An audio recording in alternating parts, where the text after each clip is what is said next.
Hey guys, tonight we're stepping up to the plate in one of the strangest eras American sports ever produced, 1920s baseball. Not the corny, heartwarming kind where someone plays catch in a cornfield with Ghost Dad. No. This is real, gritty baseball, played by men who survived on beef tongue sandwiches, got into bar fights with their own teammates, and occasionally used cocaine like it was sunflower seeds.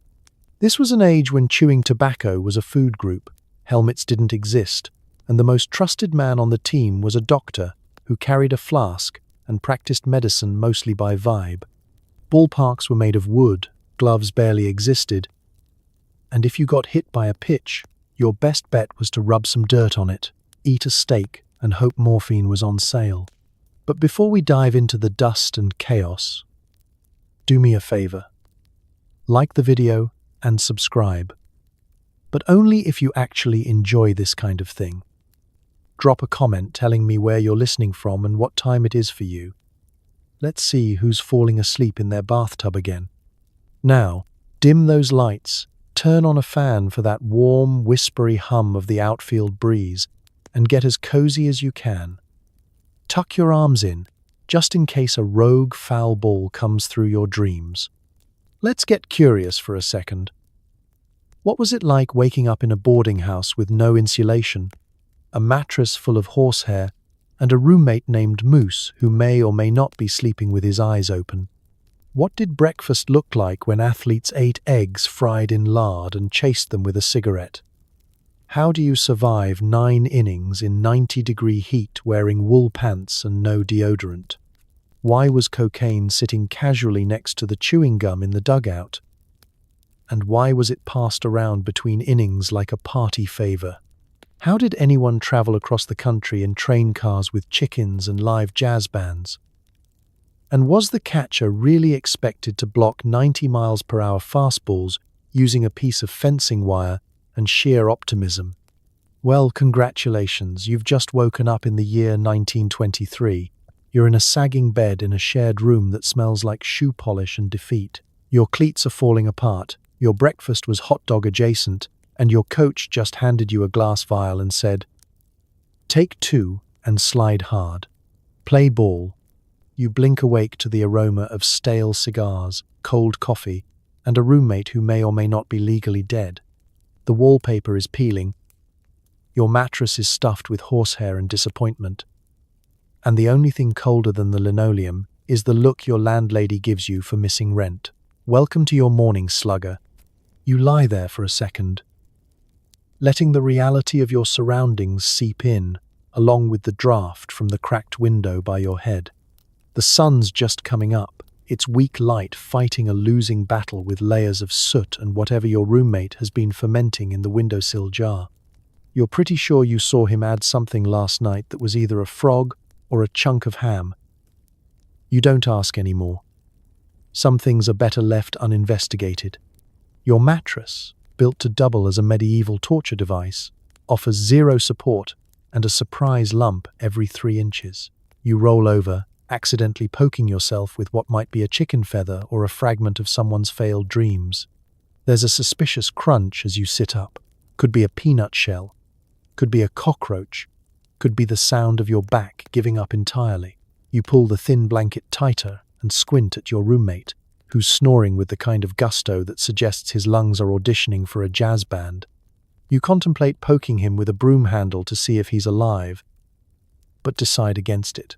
If he is, you'll be roped into helping him find his lucky socks. If he isn't, well, you'll cross that bridge after breakfast. Everything in the room seems coated with a light film of ash, dust, and nostalgia for a time before minor league baseball.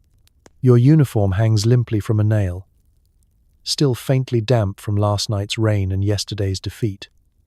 It smells like old grass and liniment, a cologne only appreciated by outfielders and undertakers. You swing your feet out of bed and wince as they hit the linoleum. It's so cold your toes curl, and for a moment you wonder if this is what frostbite feels like. The hallway outside your door is a gauntlet of slamming doors, muttered curses, and the distant shriek of Mrs. McGillicuddy, who's lived here since Grover Cleveland and thinks everyone under 40 is a communist. The bathroom is a communal war zone. The sink is a monument to toothpaste stains, the mirror cracked and bravely reflecting only the best bits of your face. There's a single towel, pattern unknown, that's been in circulation since the last World Series.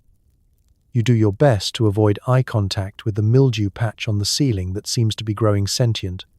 Breakfast is a choose-your-own adventure. If you're lucky, there's coffee left in the percolator and bread that hasn't gone completely blue. You watch another boarder spooning lard onto a cracker and calling it energy food. You settle for black coffee, thick as oil, and a slice of toast that doubles as a dental test. Downstairs, the landlady, hard as a nickel steak, waits by the door, ledger in hand. You smile, promise her tomorrow's winnings, and tiptoe past before she can ask about the unpaid rent. She rolls her eyes. You both know you'll have this conversation again next week. Stepping outside, the city is waking up with the same grim determination as you. Streetcars rattle, newsboys shout, and somewhere, a dog barks at a man in pinstripes. Maybe a fan, maybe your third baseman heading to the park in yesterday's shoes. You take a deep breath of morning air, equal parts hope, coal smoke, and last night's speakeasy. Slinging your battered glove over your shoulder, you set out for the ballpark. The day is starting. And like every morning, you wonder if this is the day you finally hit one over the fence, or at least make it to lunch without losing your socks. Either way, you're awake, you're moving, and the game is waiting. Let's talk about breakfast. The sacred, greasy ritual that fuels every would-be baseball legend on their way to glory, or at least to first base. You shuffle to the kitchen where breakfast is a triumphant disaster. Black coffee, eggs fried in something that might be motor oil, and enough tobacco smoke in the air to cure meat. Protein powder won't be invented for decades, so you chew slowly and pray. The boarding house kitchen is a battlefield of hunger and compromise. The table is sticky with old syrup, coffee rings, and the lingering memory of a better breakfast someone had in 1917. You wedge yourself between a pitcher who smells like last night's whiskey and a backup catcher who's eating pickles straight from the jar. On the counter, a battered pan sizzles suspiciously. No one quite knows what's in it, but it's hot. And that's enough. Breakfast, in 1920s baseball, is about managing expectations and basic survival. Eggs are fried until the edges are as crisp as a double play in July. Floating in a sea of bacon grease, so dark you briefly wonder if it's tar. If you're lucky, there's a heel of stale bread to soak up the remnants. If you're unlucky, you find out the hard way that what you thought was butter is actually lard with aspirations. Every surface is sticky. Every chair wobbles, and every plate is chipped. You eat with a fork that's bent just enough to make each bite a minor act of athleticism. The salt shaker is half clogged with mystery, and the sugar bowl is guarded by a small, angry fly with tenure. You briefly contemplate skipping the meal, but hunger wins out over hygiene, as it always does. The conversation is a symphony of grunts, mumbled curses, and complaints about the landlady's taste in breakfast meats. Someone coughs up half a cigarette and keeps chewing. You can tell the rookies by the look of hope in their eyes. By July, they'll be eating anything that doesn't crawl off the plate. A veteran leans over and offers you a chew of tobacco as dessert. You accept, because refusing would be un-American, and anyway, you've already lost sensation in your tongue from the coffee. The air is thick enough to slice, an even mix of grease, tobacco, and old sweat. Sunbeams poke through the greasy window, illuminating clouds of smoke and the desperate dance of dust motes. If you close your eyes, you can almost convince yourself you're eating at a diner.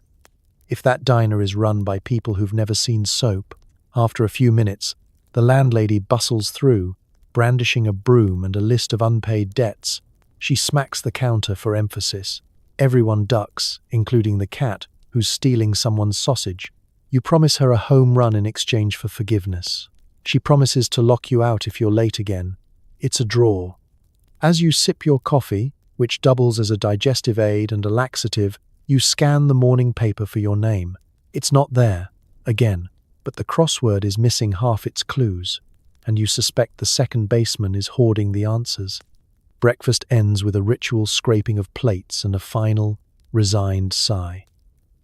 You grab your glove from the windowsill, where it's been airing out next to a pair of socks best left unclaimed.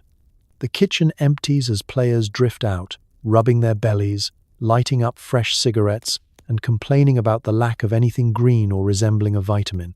Outside, the day is already heating up. You step onto the stoop, fortified by coffee, calories, and the faint hope that today will be different. Maybe you'll get a hit. Maybe the eggs will stay down. Maybe you'll find something resembling fruit at the ballpark. Not likely, but a man can dream. Let's talk about getting dressed, specifically the pure, itchy horror of the 1920s wool uniform and why every game starts with an existential crisis in front of your closet. The uniform waits for you like a dare. Heavy wool, buttoned from neck to shin, and somehow still damp. It smells like dirt, ambition, and someone else's sweat. You put it on anyway, because modesty died with the minor leagues. You stare at the sagging shape of it on the chair. If a chair can be called that, given its mostly 3 legs and a suggestion. The uniform is a time machine, really, designed to transport you straight to the age of rashes. The fabric is thick and rough, woven to survive a nuclear blast or at least an extra-inning doubleheader. You sigh, slip one arm in, and brace yourself for the cold shock as the still damp cloth hugs your ribs like a disappointed relative. Buttoning up is a journey. The top buttons always stick, the middle ones pop open on their own schedule, and by the time you reach the bottom, you've developed a new respect for 1920s contortionists. You catch yourself in the cracked mirror. The uniform clings in all the wrong places and sags in the rest. There's a good chance the previous owner's outline is still faintly visible, a ghostly warning from seasons past. The wool itches with a sense of purpose. By the time you get the pants on, hiking them up to a height not seen since the Hoover administration, you're sweating in places you didn't know had sweat glands. The elastic in the waistband is more of a theory, and your belt is a leather strip with so many holes it resembles Swiss cheese. You cinch it tight, praying it holds until the 7th inning stretch. Your socks, striped and mismatched, reach your knees but somehow offer zero protection from the scratchy onslaught. You try rolling them up, rolling them down, tucking them under, but no matter what, you can feel every individual woolen thread. Your shins are going to look like you lost a fight with a cactus by sundown. Sliding into the shirt, you're assaulted by a bouquet of aromas, grass stains, ancient liniment, maybe even a faint whiff of last week's victory. There's a name tag sewn in the collar. It's not your name, but your past caring. You pop your cap on, shaped like a flat pancake, built to trap both heat and self-doubt, and catch yourself in the mirror again. You look less like a baseball player and more like someone about to attempt escape from a low-budget historical reenactment. The locker room doesn't help. Everyone else is in various stages of wool-related crisis. One guy is airing out his pants over a radiator, filling the room with steam that smells like burnt toast and regret. Another is using a shoehorn to force his feet into leather cleats that haven't fit since Prohibition started. There's communal groaning, cursing, and half-hearted jokes about wool being good for circulation, as if anyone's blood is still moving after squeezing into these pants. A rookie makes the mistake of complaining. The veterans give him a look, the kind of look that says, "Wait until August." You remember your first time, the tears, the chafing, the desperate wish for shorts. Now you just get dressed and accept the rash as a badge of honor. Gloves are last, heavy, fingerless, the kind of gear that would be rejected by modern gardening supply stores. You slap yours against your palm, wincing as yesterday's dirt puffs out like a warning. There's a stain on the back you don't remember earning, but that's the thing with 1920s baseball, no one gets through it clean. You line up with the rest of the team in the hallway. The wool scratching, the buttons fighting, the waistband threatening mutiny. You march out into the sunlight, looking unified in misery, if not in style. Somewhere, a photographer with a wooden camera tells you all to smile. You do, grimly, as sweat starts beading under your cap. Getting dressed isn't just a morning routine. It's an act of courage, a leap into discomfort, embarrassment, and the faint hope that today, just maybe, the crowd will be distracted by the game, not the stains. Now, let's talk about what happens when you finally stumble out of the locker room and into the hands of your coach, a man whose motivational tactics are equal parts war crime and cryptic proverb. Coach is already pacing the dugout, muttering about cursed bats and the war, even though you're pretty sure he's never left Ohio. His pep talk is equal parts inspiration and felony threat. You nod like you understand. He looks like he was carved out of shoe leather and baptized in chewing tobacco. His face is a roadmap of worry lines, his cap is permanently sweat-stained, and he keeps a hickory bat under his arm like it's both a pointer and a weapon. He's been wearing the same whistle for 7 seasons, but you've never once heard him blow it. You suspect it's just for intimidation. As you and your teammates filter into the dugout, Coach starts on his ritual, tapping each helmet, or head if you're a non-helmet era purist, spitting, then delivering a weather report that only includes the words wind and doom. His breath smells like black coffee, beef jerky, and whatever the team doctor slipped him last season for his nerves. Coach's pre-game speeches are legendary. 1 minute he's quoting Shakespeare, the next he's threatening to send you back to the cornfields if you don't put some snap in your swing. He claims to have once seen a man struck by lightning on the base paths. He claims to have been that man. You're not sure if you believe him, but the twitch in his left eye is certainly convincing.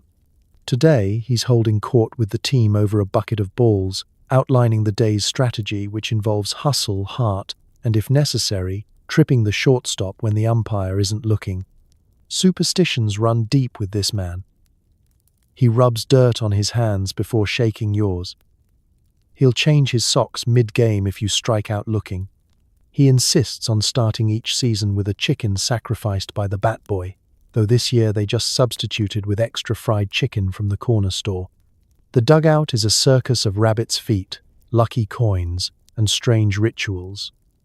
One player refuses to touch the bats until coach gives a sign. Another insists on hopping the dugout steps only on his left foot. Last week, someone brought in a 4-leaf clover.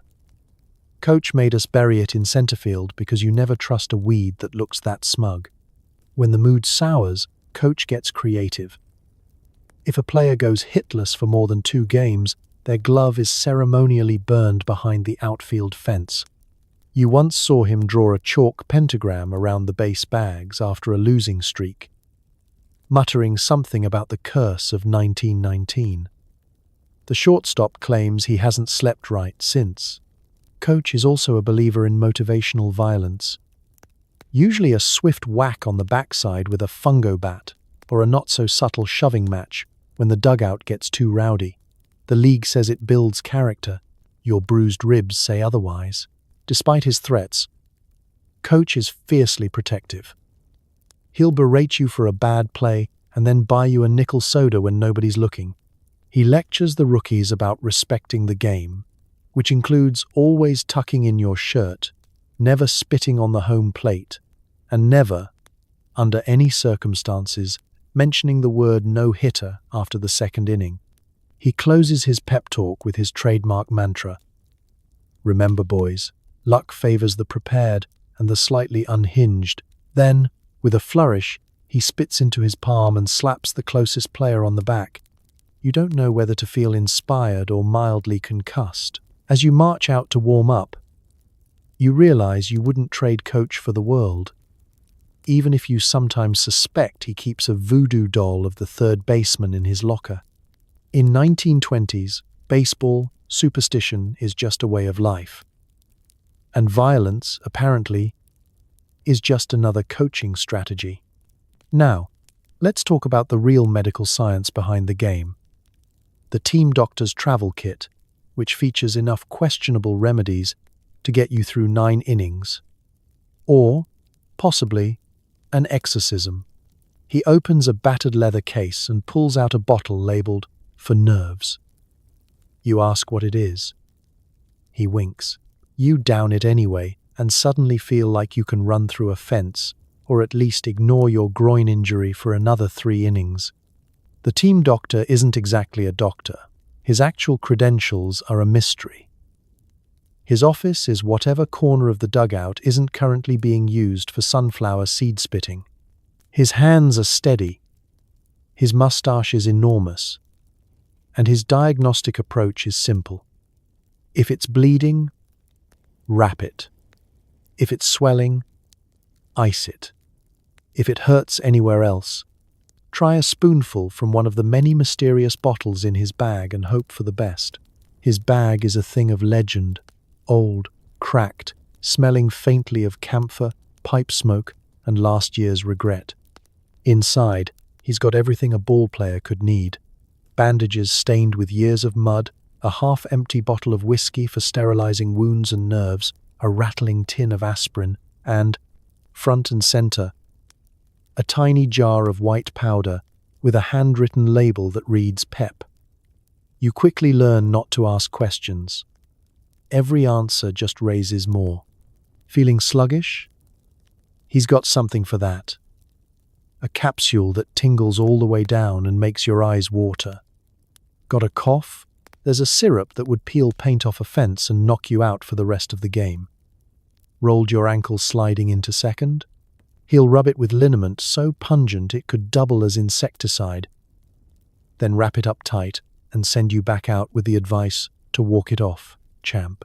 His solutions are rarely FDA approved, but in the 1920s, who's checking? One bottle is labeled courage. Another is marked do not ingest, but it's half empty. So someone definitely ignored that advice. He has castor oil for stomach aches, smelling salts for the faint of heart, and a small supply of leeches just in case.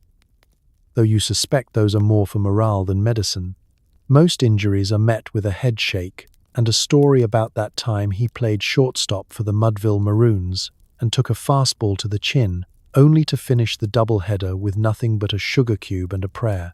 He'll sew up a split lip with thread he swears is sterile enough and patch a black eye with a slab of raw steak, straight from the clubhouse kitchen.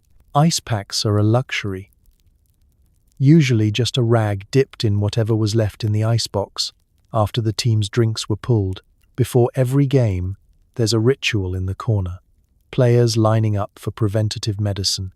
One by one, you're handed a tonic or a pill, always with a new name. Quick Step, Iron Nerve, Slumber Party, which you learn to avoid before games. The veterans knock back their doses with grim determination. The rookies ask what's in it, and get the same answer every time. A wink and a reminder that baseball builds character. If you're lucky, all you need is a rub of liniment and a fresh wrap of tape. If you're not, you end up with a taste in your mouth you'll be burping up until September.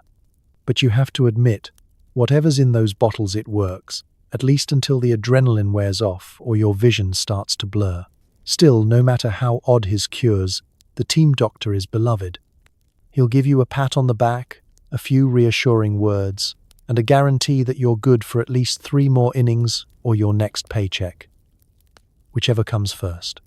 Sure, modern medicine will look back in horror, but here, in the dugout, you trust him with your life, or at least your liver.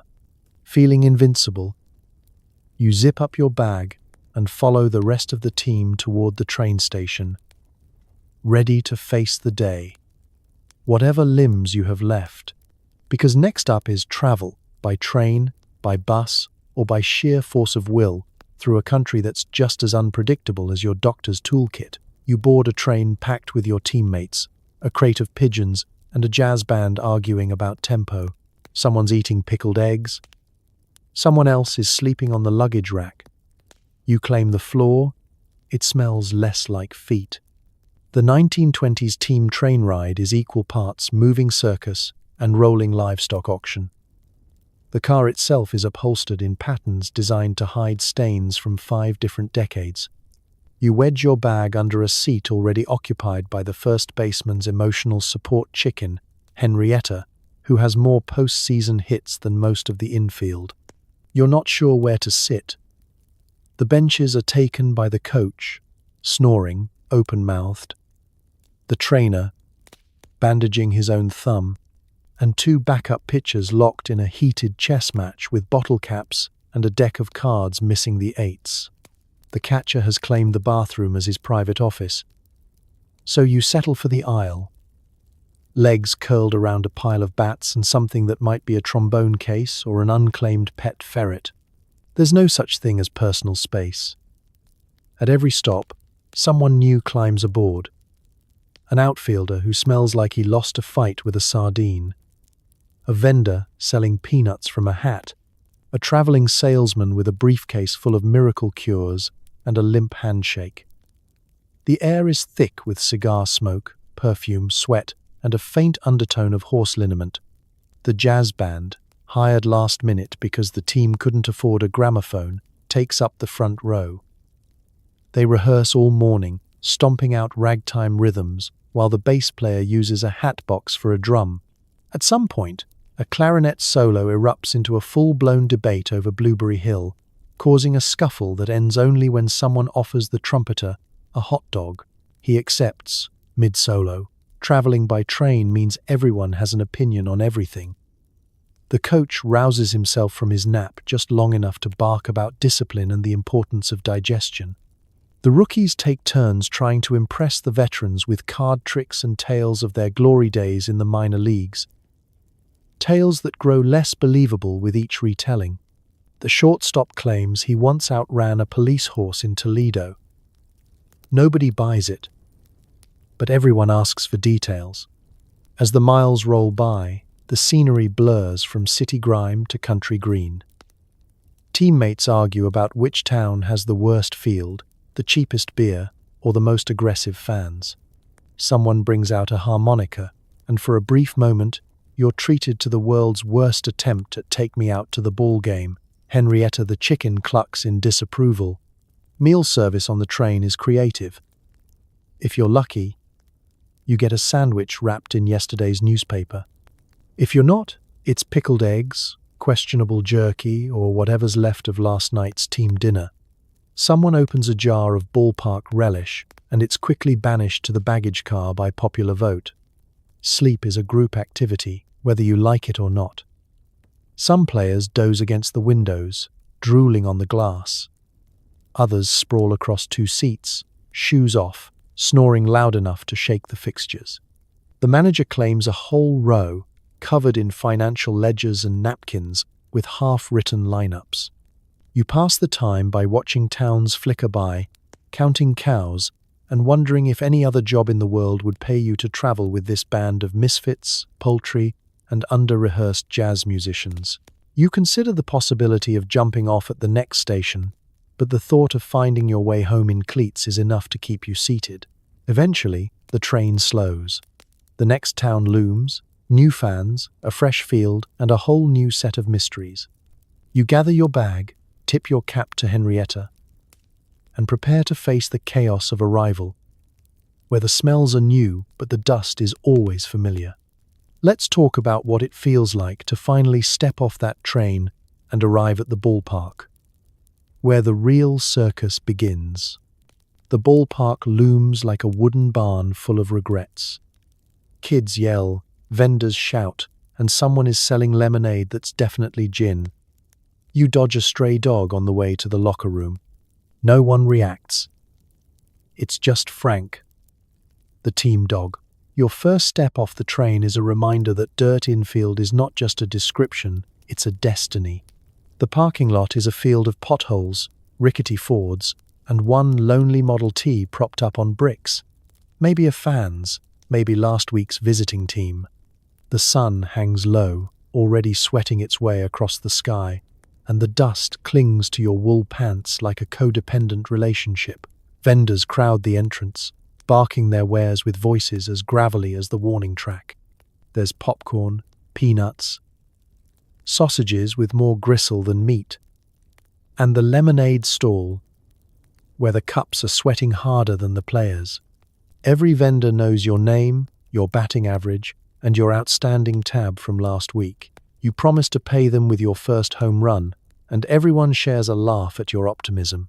Kids in mismatched hats weave through the legs of adults, chasing foul balls, autographs, and occasionally each other. They'll offer to carry your bag, shine your shoes, or sell you their own homemade scorecards, usually covered in more ketchup than ink. One daring kid offers to teach you a new way to spit tobacco without drooling. You politely decline. There's a dog, always a dog. Frank, the unofficial mascot, is a mutt with a limp, half an ear, and a reputation for stealing both sausages and hearts. He trots by with a string of hot dogs hanging from his mouth, giving you a look that says, "Don't ask." Nobody does. In 1920s baseball, a dog in the dugout is as natural as an error at second base.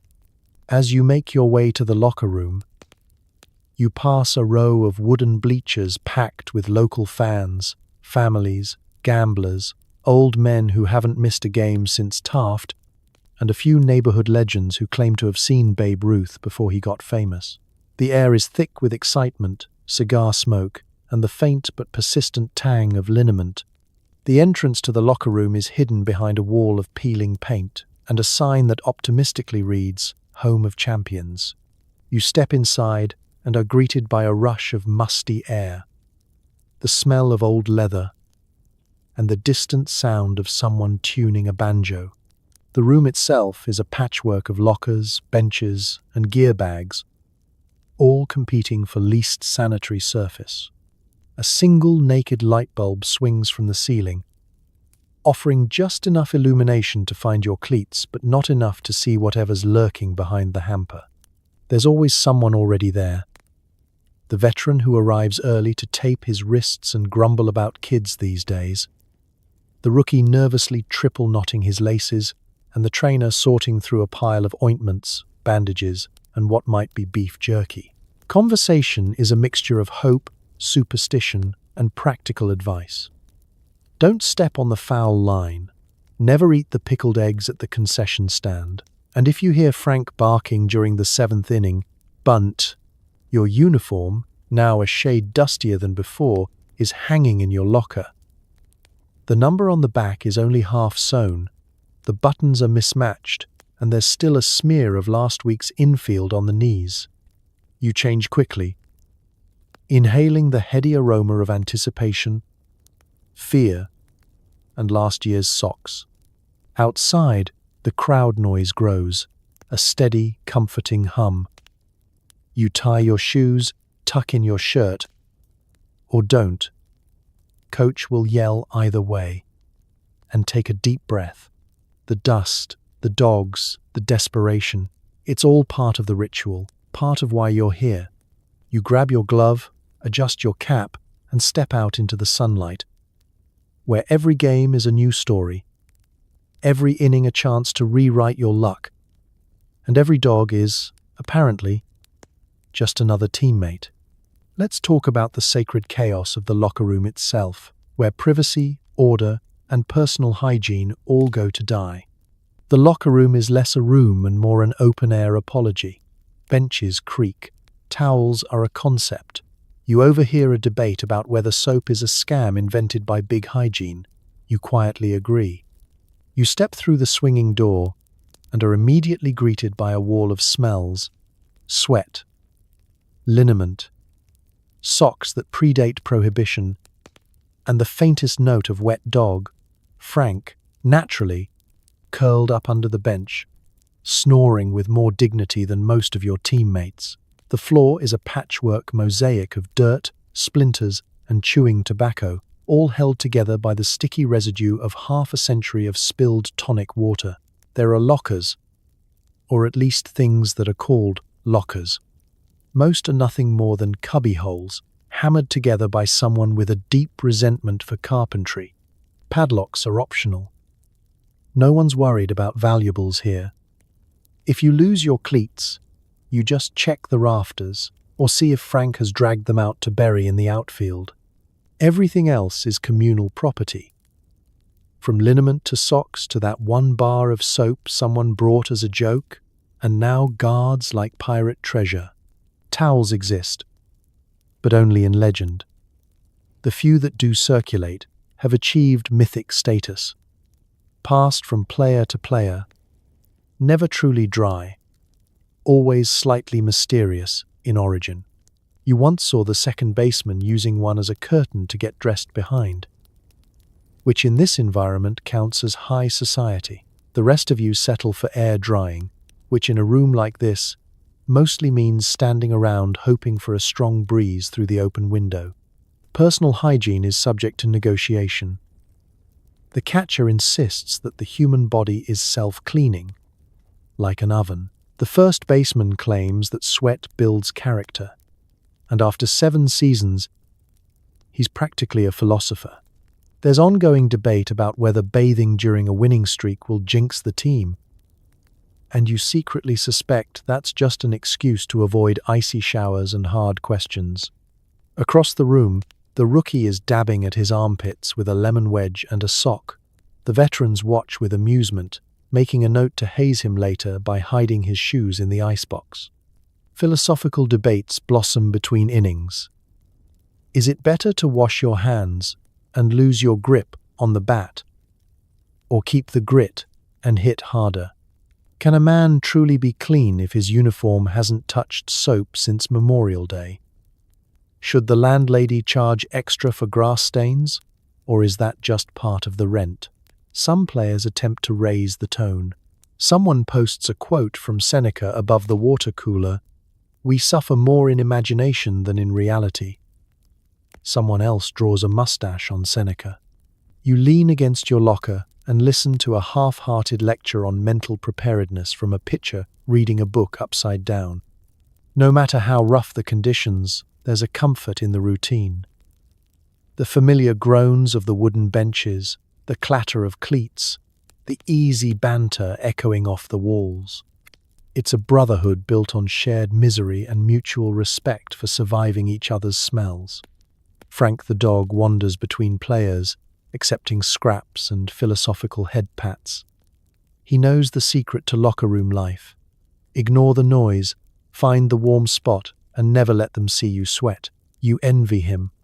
Eventually, coach pokes his head in and bellows about hustle, pride, and somebody picking up their socks before the health inspector shows up.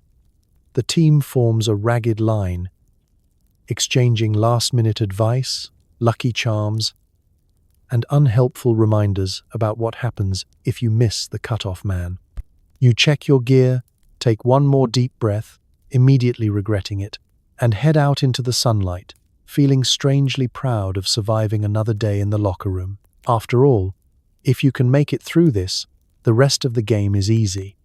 Now let's talk about pre-game rituals, the sacred, superstitious, and just plain bizarre routines that keep hope alive and hygiene optional. You watch your teammate rub a chicken bone on his bat for good luck. Someone else hums a hymn while chewing a mysterious root.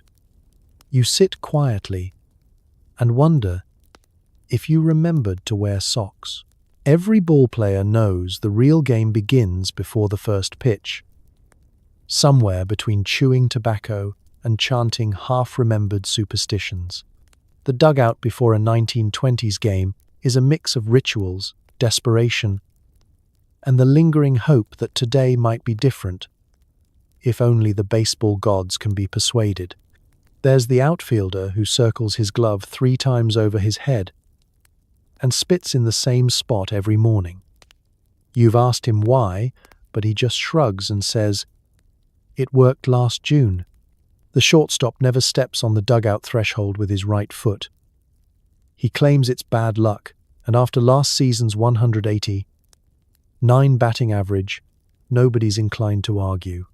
The pitcher draws a small X behind the mound with his toe and refuses to acknowledge anyone speaking French until the 5th inning. Everyone has a talisman. A lucky penny taped to a shin guard, a rabbit's foot dangling from a belt loop, a faded photograph tucked in a sock.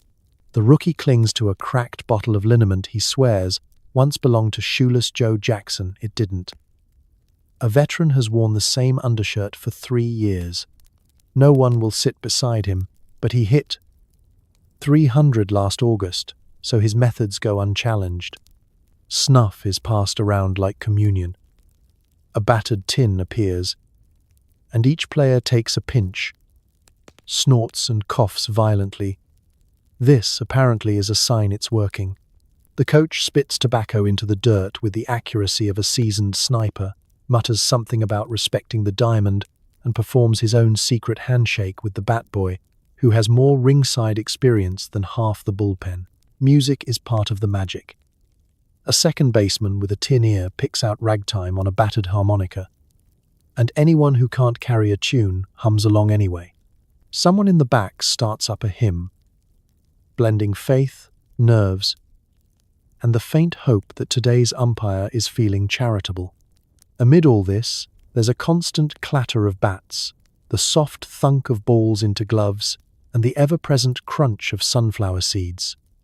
The dugout has a pulse, a low, expectant thrum. Jokes bounce back and forth, getting louder as game time nears. Every wisecrack a little talisman in itself, warding off doubt and dread. Sometimes, a player gets creative. Last week, the backup catcher tried smearing liniment on his bat for extra sting. The bat immediately slipped from his hands and sailed into the bleachers. The team spent 10 minutes searching for it, and another 20 deciding whose fault it was, before agreeing it was probably the curse of the 1919 shortstop, who still haunts the stadium with terrible puns and bad luck. Pre-game snacks are also subject to ritual. There's a tradition of eating exactly 2 pickled eggs before the first inning. Why? No one remembers. Everyone complies. A superstition, once established, becomes law, no matter how nonsensical or gastrointestinally dangerous. You choke yours down, swearing that if you make it through the game without regret, you'll try something safer, like wrestling Frank, the team dog. You do a mental inventory. Cap on, glove oiled, socks maybe, and lucky gum stashed in your back pocket. The game is minutes away, but you feel oddly calm.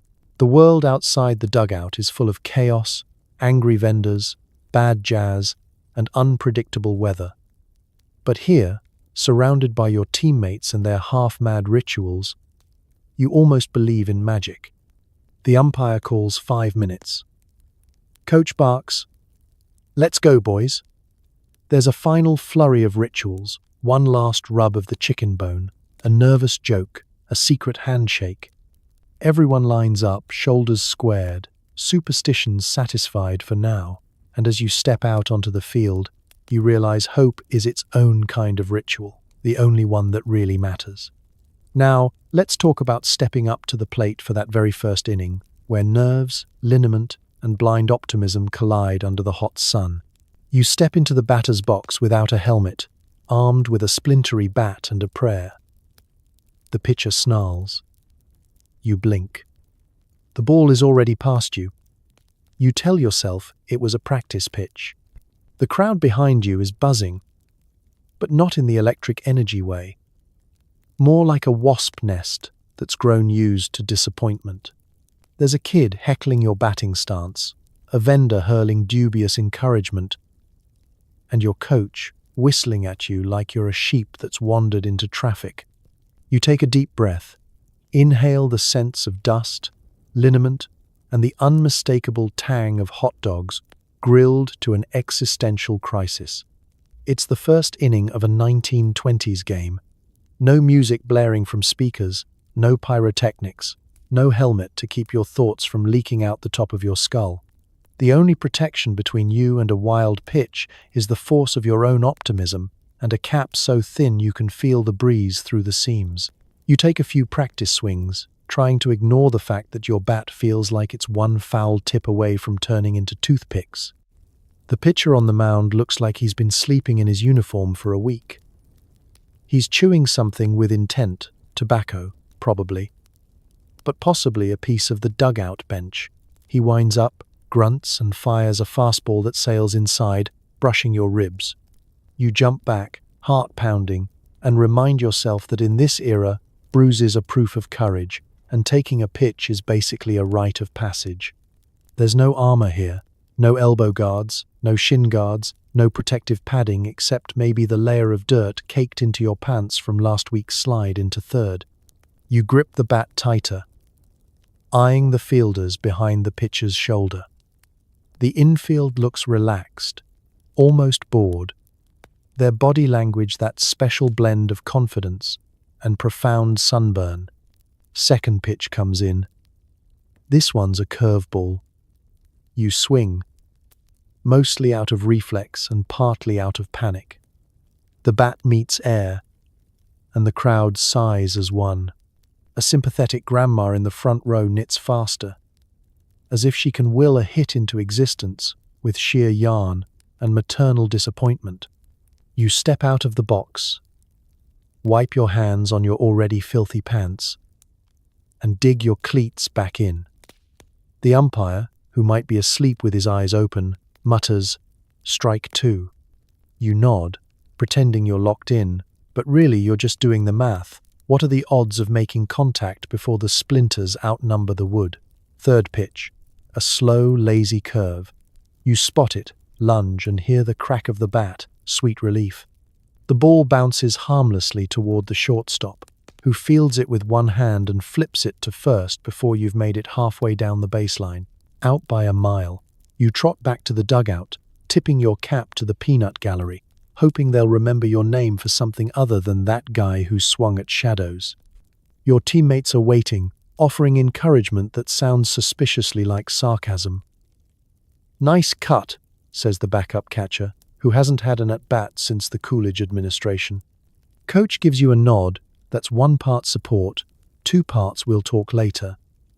You plop onto the bench, sweat trickling down your spine, heart still racing from the close call with the fastball. As the inning winds down, you watch the field from the safety of the bench, grateful for a moment's peace.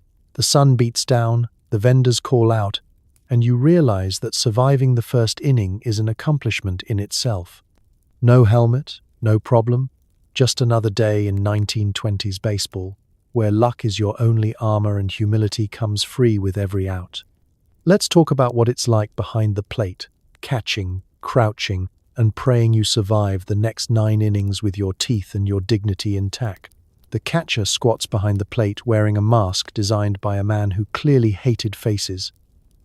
Every foul tip feels like a personal insult from the universe. You pray for rain or retirement, whichever comes first. In the dim light behind home plate, you settle into a crouch that's equal parts athleticism and negotiation with your own spine. The mask, made of iron bars and existential regret, presses lines into your cheeks before the game even starts. Air barely gets through, but every whiff carries the unique perfume of dust, tobacco juice, and the not-so-distant memory of last night's hot dog.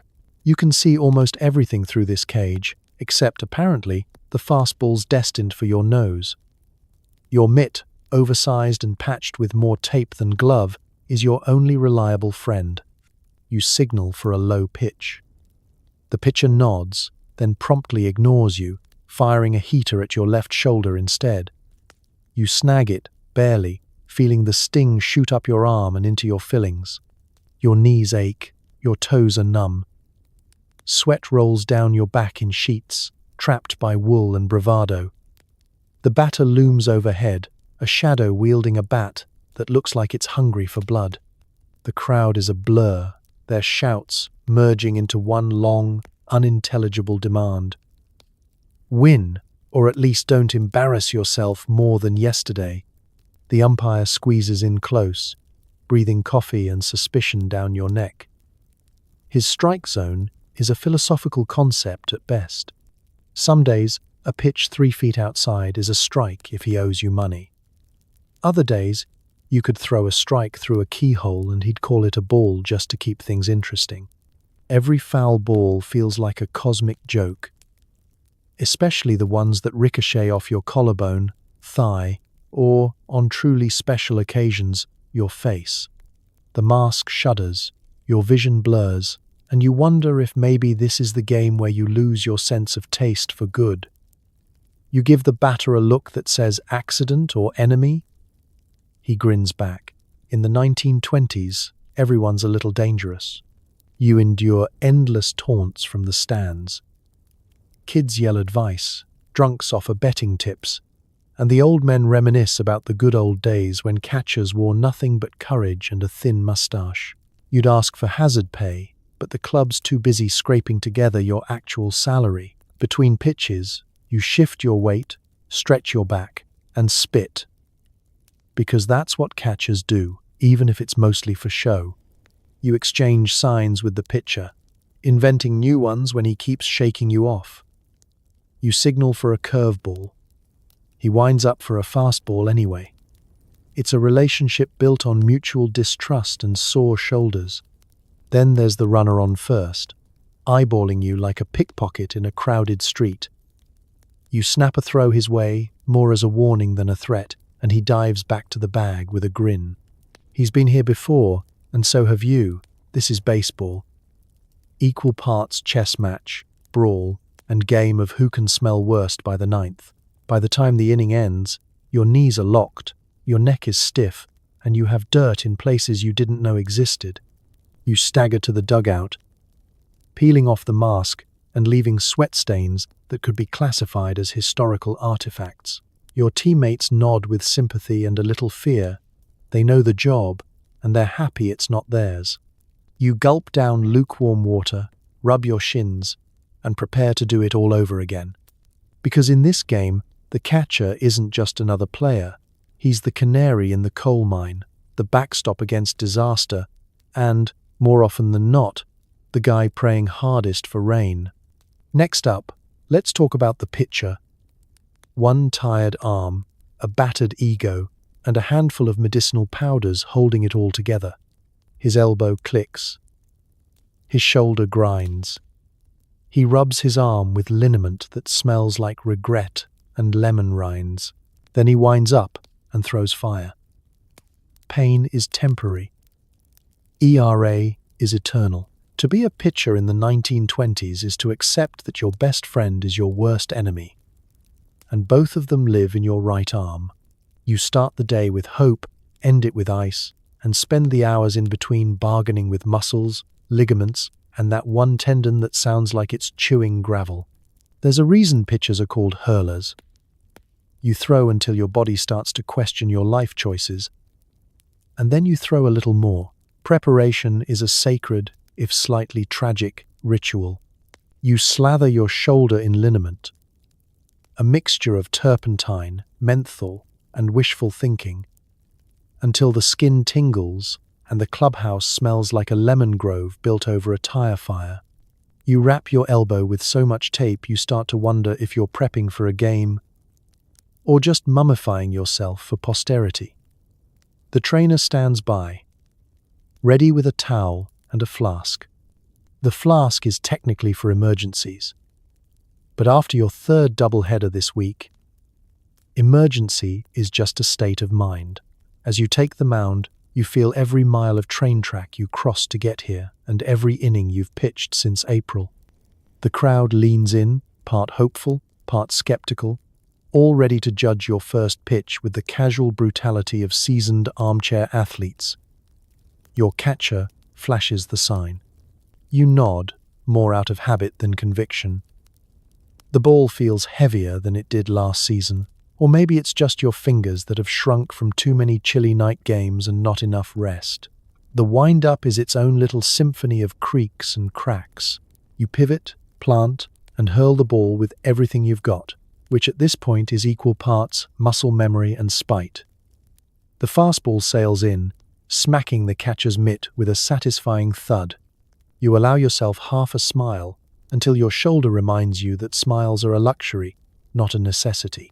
Between pitches, you pace the mound, rolling your arm, stretching your neck, pretending not to notice the growing tightness in your forearm. You hear the first baseman offer advice, something about throwing with your legs. You ignore him. The outfielders shift restlessly, kicking at the grass, and you realize no one actually wants the ball put in play. They'd rather watch you duel the batter, one-on-one, old school.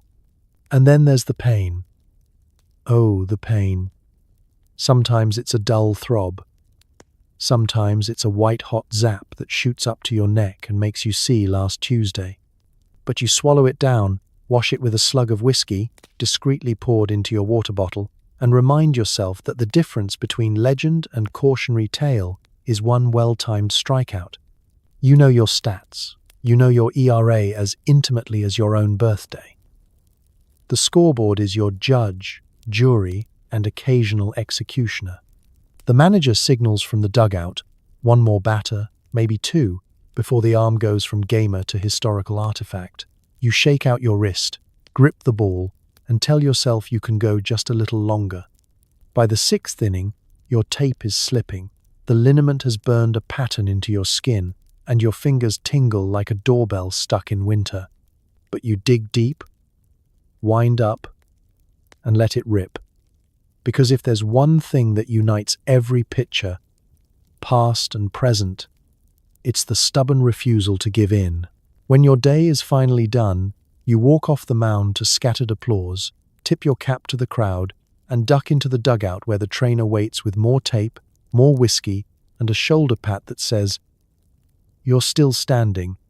And as the next inning starts, you watch your teammates take the field and wonder, with equal parts dread and pride, if you'll be able to lift your arm tomorrow, or if it'll just be the stuff of legends. Next up, let's talk about the chaos and comedy that is infield chatter, where trash talk, insects, and accidental wisdom all share the same patch of dirt. You yell encouragement to your teammate, but he thinks you're insulting his mother. It turns into an argument. Meanwhile, a swarm of gnats colonizes your ear canal. You miss the next play entirely. Welcome to the infield, where every patch of grass is a front row seat to chaos, camaraderie, and the occasional airborne protein snack. The 1920s infield is less a tight defensive unit and more a collection of stubborn personalities, held together by the faint hope of turning two and the stronger desire to one-up each other in the trash talk department. The shortstop is a philosopher king, famous for quoting Shakespeare and chewing tobacco in the same breath. He shouts across the diamond, "Get your glove down, you lumbering ox!" And you shoot back with something about his batting average and his unfortunate haircut. The banter is constant, half encouragement, half roast session, and you never quite know when you've crossed the line until you're dodging a thrown glove or an unexpected spike to the ankle. The first baseman, broad as a barn door, likes to start rumors and finish sandwiches. He's convinced everyone's out to steal his job and his lunch, so he guards the base and the snack bag with equal ferocity. You try to lighten the mood with a joke about his foot speed. He responds by stepping on your laces, accidentally, while stretching for a pickoff throw. Second base is a revolving door of optimism and regret. Today, it's manned by a rookie whose confidence is only slightly greater than his talent. He peppers you with questions about positioning and signs, most of which you answer with wild guesses. He nods solemnly, then throws the ball 10 feet over the pitcher's head on a routine grounder. All the while, the insects are relentless. Gnats, flies, the occasional bee. Everyone wants a piece of the action. You swat at your ear, your nose, your pride. You wonder if the league will ever introduce insect repellent as standard equipment, or if it's just considered part of the home field advantage. The third baseman claims to be immune, but that's just because he douses himself with a homemade mixture of vinegar and aftershave. The smell is worse than the bugs. Between plays, the chatter ramps up. You chirp at the pitcher, "Nice curve. Next time try aiming for the plate." He grumbles and tells you to try pitching with his elbow. The opposing team joins in, inventing creative insults about your family tree, your fielding stance, and your uniform's relationship with personal hygiene. It's an endless loop of give and take. And nobody is immune, not even the umpire, who threatens to eject the next man to mention his bald spot. Every now and then, you attempt some actual encouragement. "You got this, kid." But your tone is a little too sharp, and suddenly the rookie thinks you're doubting him. You backpedal into a pep talk, but it's too late. The shortstop's already weighing in with a critique of your bedside manner. It's a delicate dance, this blend of rivalry and support, and it's only made trickier by the ever-present threat of bugs in your eye and sun in your face. When a pop fly drops between three of you, each blaming the other for the disaster, coach erupts from the dugout in a symphony of curses and hand gestures. The team convenes for a quick huddle, where apologies are traded like baseball cards, and the rookie is assured he'll get 'em next time, though you're all pretty sure he won't.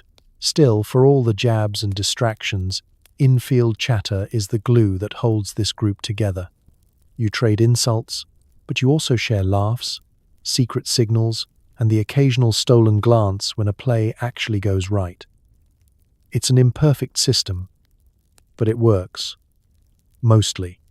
As you brush another gnat off your eyebrow, the pitcher gets set for the next batter.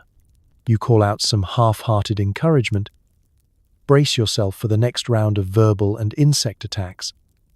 And remember, this is baseball. Equal parts grit, wit, and just a dash of bug spray. Now let's talk about base running, where athleticism, split-second decisions, and public humiliation come together on 90 feet of dirt. You round second like you're being chased, which technically you are. The shortstop tags you so hard, you forget your middle name. You call it a learning moment while searching for your shoe. Base running in 1920s baseball isn't so much a test of speed as a public display of survival instincts. The bases themselves are lumpy bags barely attached to the ground, waiting to twist your ankle or swallow your pride. The path between them is a rutted, dusty track that runs like a gauntlet between enemy lines. And the enemy is every infielder with a grudge, a strong arm, or a love of slapstick violence. You take your lead off first, heart pounding, legs twitching, eyes fixed on the pitcher. The crowd is a wall of noise, some cheering, some jeering, some just betting on whether you'll trip before you make it halfway to second. Your spikes dig into the dirt. At least you think they do, since you lost one shoe 2 innings ago, and the other feels like it's made of cardboard. Coach yells something from the dugout, equal parts encouragement and threat. Steal, or maybe stay. Hard to tell with the wind and his habit of talking through a mouthful of sunflower seeds. Either way, you pick your moment and sprint. Speed is everything, at least until it isn't. You glance over your shoulder, feet pounding, lungs burning, as the catcher's throw streaks past your ear like a guided missile. The shortstop is waiting. He catches the ball, grins, and sweeps the tag with enough force to qualify as a misdemeanor in most states. You tumble across the bag, dust rising, cap askew, dignity left somewhere between first and second. You pop up, scanning for witnesses. There's a kid in the stands pointing and laughing, an old lady shaking her fist at the umpire, and the peanut vendor, always the peanut vendor, chuckling as he counts out your change from last inning. You retrieve your shoe from the baseline, jam it back on, and try to act like this was all part of your master plan. Base running isn't just about speed. It's about reading the fielders, knowing the pitcher's quirks, and having a sixth sense for disaster. The third baseman likes to block the bag with his entire body, a technique known as making a sandwich. You hesitate, then go for it, sliding in a cloud of dust and hope, safe or maybe out.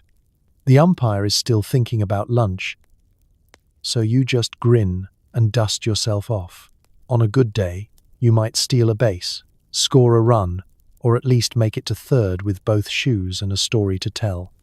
On a bad day, you collide with the second baseman, lose your hat, and become a cautionary tale for rookies. Sliding is its own act of faith. The dirt is hard, the base is unyielding, and your pants are already wearing thin from too many attempts. You launch yourself, arms out, legs splayed, hoping for grace but settling for velocity. The resulting skid peels skin, stains your uniform, and leaves you tasting dust for the rest of the week. If you're lucky, you avoid a pile-up.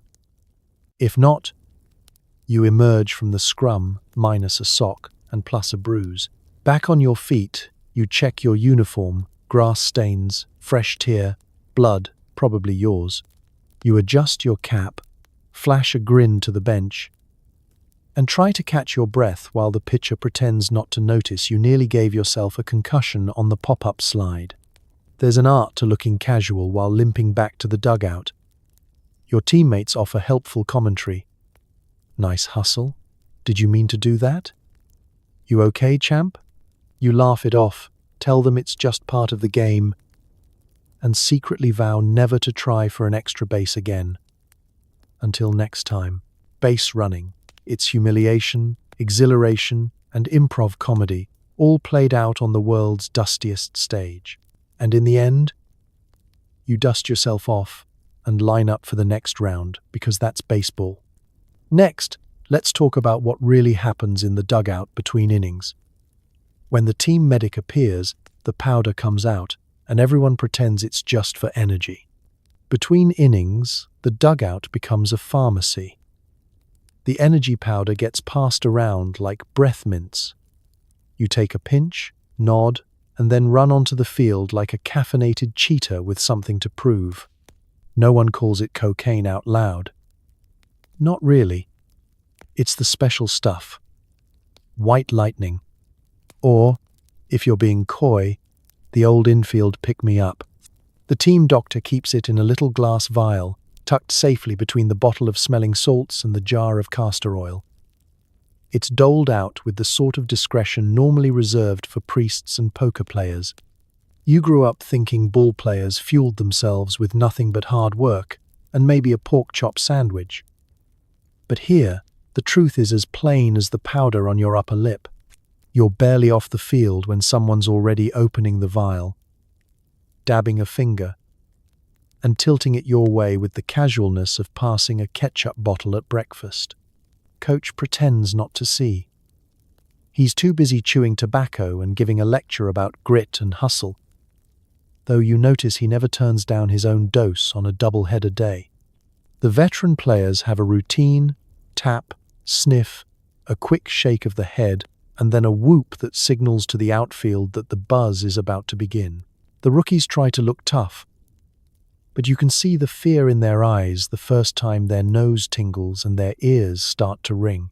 You'd think the stuff would be hard to come by, but in the 1920s, patent medicines are as common as Gatorade is today. Traveling salesmen hawk powders, tonics, and tinctures right at the ballpark gates, everything guaranteed to restore vigor and virility. You once saw the umpire sample a dose between innings and proceed to call a strike zone the size of a cereal box. Everyone pretended not to notice. The effects hit quick. 1 minute you're slumped on the bench, legs heavy, mind drifting to that slice of pie you saw at the concession stand. The next, your heart is racing, and you feel like you could chase a grounder all the way to the outfield fence and back without stopping. It's as if the aches and bruises just evaporate, leaving behind a kind of hyper-focused optimism and the inexplicable urge to do wind sprints. Side effects? Sure, there are some. Numb teeth, jittery hands, an overwhelming desire to share your life story with the bullpen catcher, but those don't matter much when you're staring down the top of the order and your legs suddenly remember how to run. You wonder, briefly, if there's enough powder in the world to make you love sliding into second, but decide not to tempt fate or the infield dirt. There's always the risk of overdoing it. You remember a game last July when the center fielder snorted half the vial, then spent the rest of the afternoon shadowboxing the umpire and lecturing the bat boy on metaphysics. By the seventh inning, he'd invented a new kind of bunting. You lost the game, but gained a story to dine out on for years. After your dose, you bounce onto the field, hands tingling, vision sharp. The crowd noise seems to double. You chatter at the infield, run in place during pitching changes, and catch yourself humming a tune you've never heard before. The inning passes in a blur of adrenaline and muscle memory. You might even make a diving catch, though you'll barely remember it after the game. By the time you return to the dugout, the effect is starting to wear off. You settle onto the bench, heartbeat thumping, and glance around. The team looks a little wild-eyed, a little too cheerful, but ready for anything. The medicine goes back in the doctor's bag, to be resurrected for the next round. Like a sacred relic or a slightly illegal lucky charm. You wipe your nose, straighten your cap, and wonder what will be passed around next. Liniment, licorice, or just another round of stories. Now let's talk about the stands, the peanut gallery, the hecklers, the fans who show up, rain or shine, just to see if you'll drop the next pop fly. You catch a fly ball and a hot dog. One was intentional. The other was thrown by a vendor with opinions about your batting average. You wave. It's all part of the show. Welcome to the 1920s ballpark, where the crowd isn't just watching, they're participating. The bleachers are a patchwork of families, gamblers, die-hard fans, and local eccentrics. There's a guy who's never missed a game since 1908, a trio of teenagers who only show up to heckle the left fielder, and a peanut vendor who claims he once struck out Babe Ruth in a church picnic league. The stands pulse with noise, opinions, and the smell of fried onions. Vendors roam the aisles with trays piled high. Peanuts, popcorn, licorice whips, and sausages that should probably be declared a public hazard. They hawk their goods with a combination of song, shout, and well-practiced sales pitches, some of which rhyme, some of which are just barely family-friendly. You've learned to duck whenever the sausage vendor gets creative. His arm is better than most relief pitchers, and his aim improves after every inning. The hecklers are a breed apart. They show up early, sit right behind the dugout, and warm up their vocal cords with a little gin and a lot of audacity. They know every player's nickname, every slump, every rumor about last night's curfew violation. Their commentary ranges from the inspired, "Even my grandma could hit that curveball," to the deeply personal, "Hey Tisson, my dog runs faster than you, and he's only got 3 legs."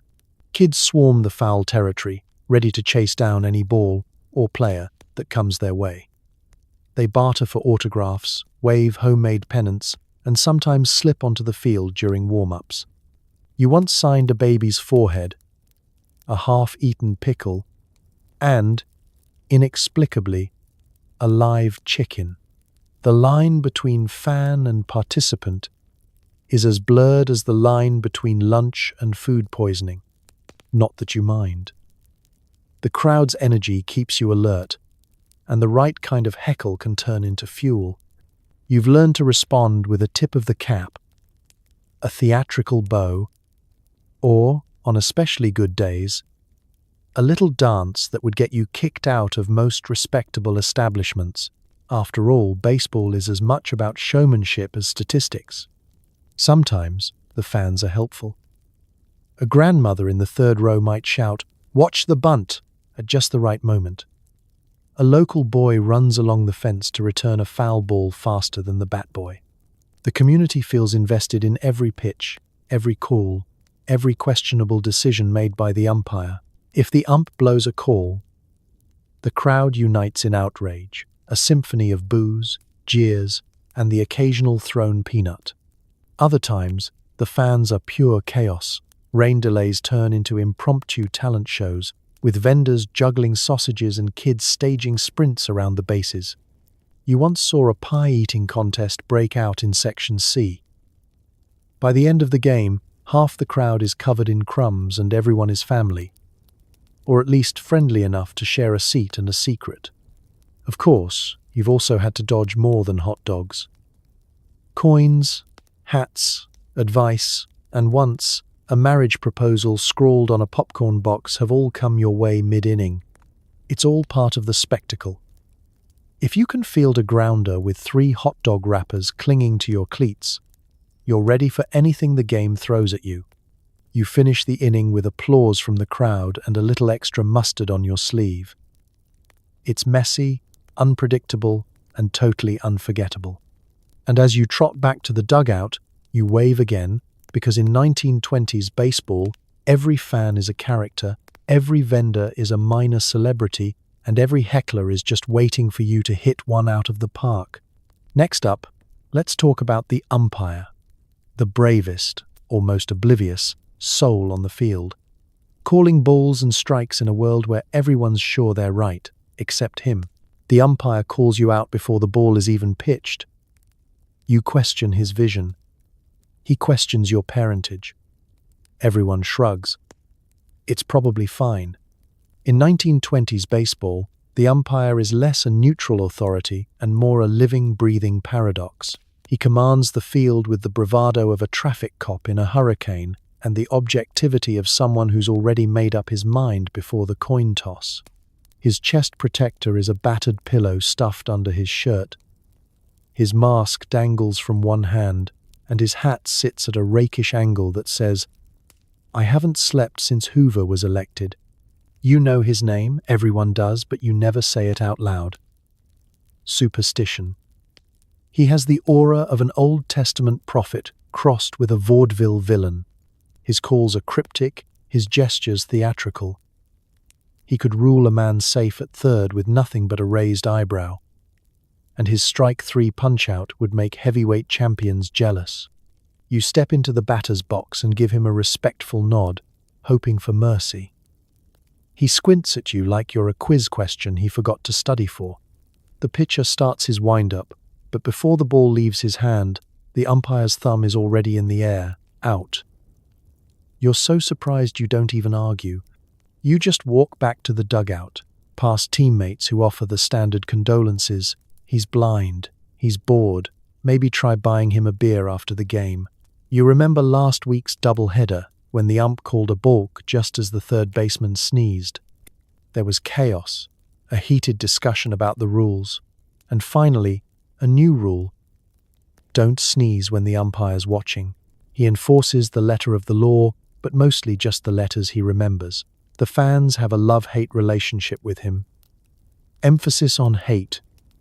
At least after the third inning, they shower him with advice, insults, and, on rare occasions, actual showers if a rain delay catches him without an umbrella. He pretends not to hear. But you know he collects the heckles in a little notebook, just for his own amusement. The real artistry is in the strike zone, which changes with the weather, the mood, and the score. One day, it's the size of a postage stamp. The next, it's so big, even Frank the team dog could throw a strike.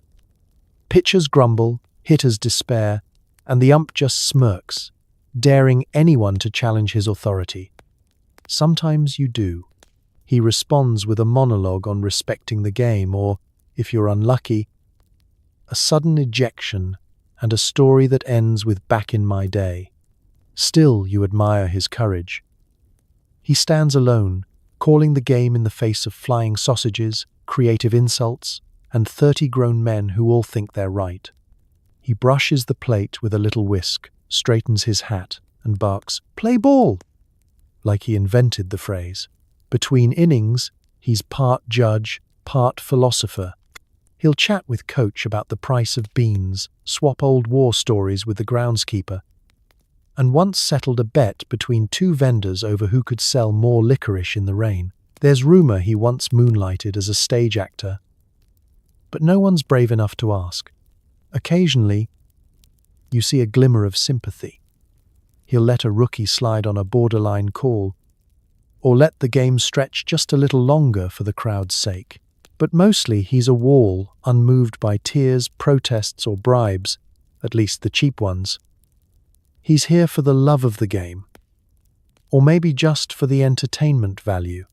At the end of the day, the umpire is as much a part of baseball as the dirt, the grass, and the smell of roasted peanuts. You might grumble, curse, and question his ancestry, but when he shouts, "Game, win or lose," you tip your cap and mean it. Next, let's talk about what happens when the weather decides to get in on the action. Rain delays, mud, improvised entertainment, and the one guy who always bets on which puddle will win the race to third. The sky opens. The field turns to soup. Players huddle under a tarp playing poker with bottle caps. Someone starts juggling lemons. Someone else proposes marriage. It's only the fourth inning. Rain delays in 1920s baseball are less about weather and more about survival. There's no fancy drainage system, no retractable roof, just a diamond that quickly transforms into a bog fit for amateur amphibians. The first fat drops hit the infield, and within minutes, the bases are islands, the outfield is a pond, and the dugout becomes a lifeboat for a dozen men in wool socks. You scramble for cover, sliding under a weathered tarp with the rest of the team and whoever else can wedge themselves in. Players, trainers, Frank the team dog, and occasionally the bat boy's cousin, who has a nose for free snacks. The tarp leaks, of course. It's not so much a shield as a suggestion. Someone pokes a stick at the largest puddle to see if it's developing its own ecosystem. When the game pauses, creativity explodes. There's always a deck of cards, missing a few, so bottle caps stand in for lost suits. The stakes are high. Extra batting practice, the last donut, or the privilege of not carrying the team laundry tonight. The backup catcher fancies himself a card shark, but everyone knows he's bluffing when his ears turn red. After 3 hands, someone flips the table and proposes a new game. Guess the next puddle to eat a shoe. Betting pools form instantly. Entertainment is everywhere and never normal. Lemons appear, seemingly from nowhere, and soon the center fielder is juggling while the first baseman recites limericks of questionable taste. The bat boy stands on a bench and sings the team's fight song off-key until coach throws him a soggy glove in lieu of applause. Someone starts a mock wrestling match with Frank, who, to no one's surprise, pins the rookie in under a minute. Not to be outdone, the shortstop pulls out a harmonica and tries to play "Take Me Out to the Ball Game" while hopping on one foot. The crowd, huddled in the stands under newspaper hats and umbrellas made from old team banners, joins in, off-tempo but enthusiastic.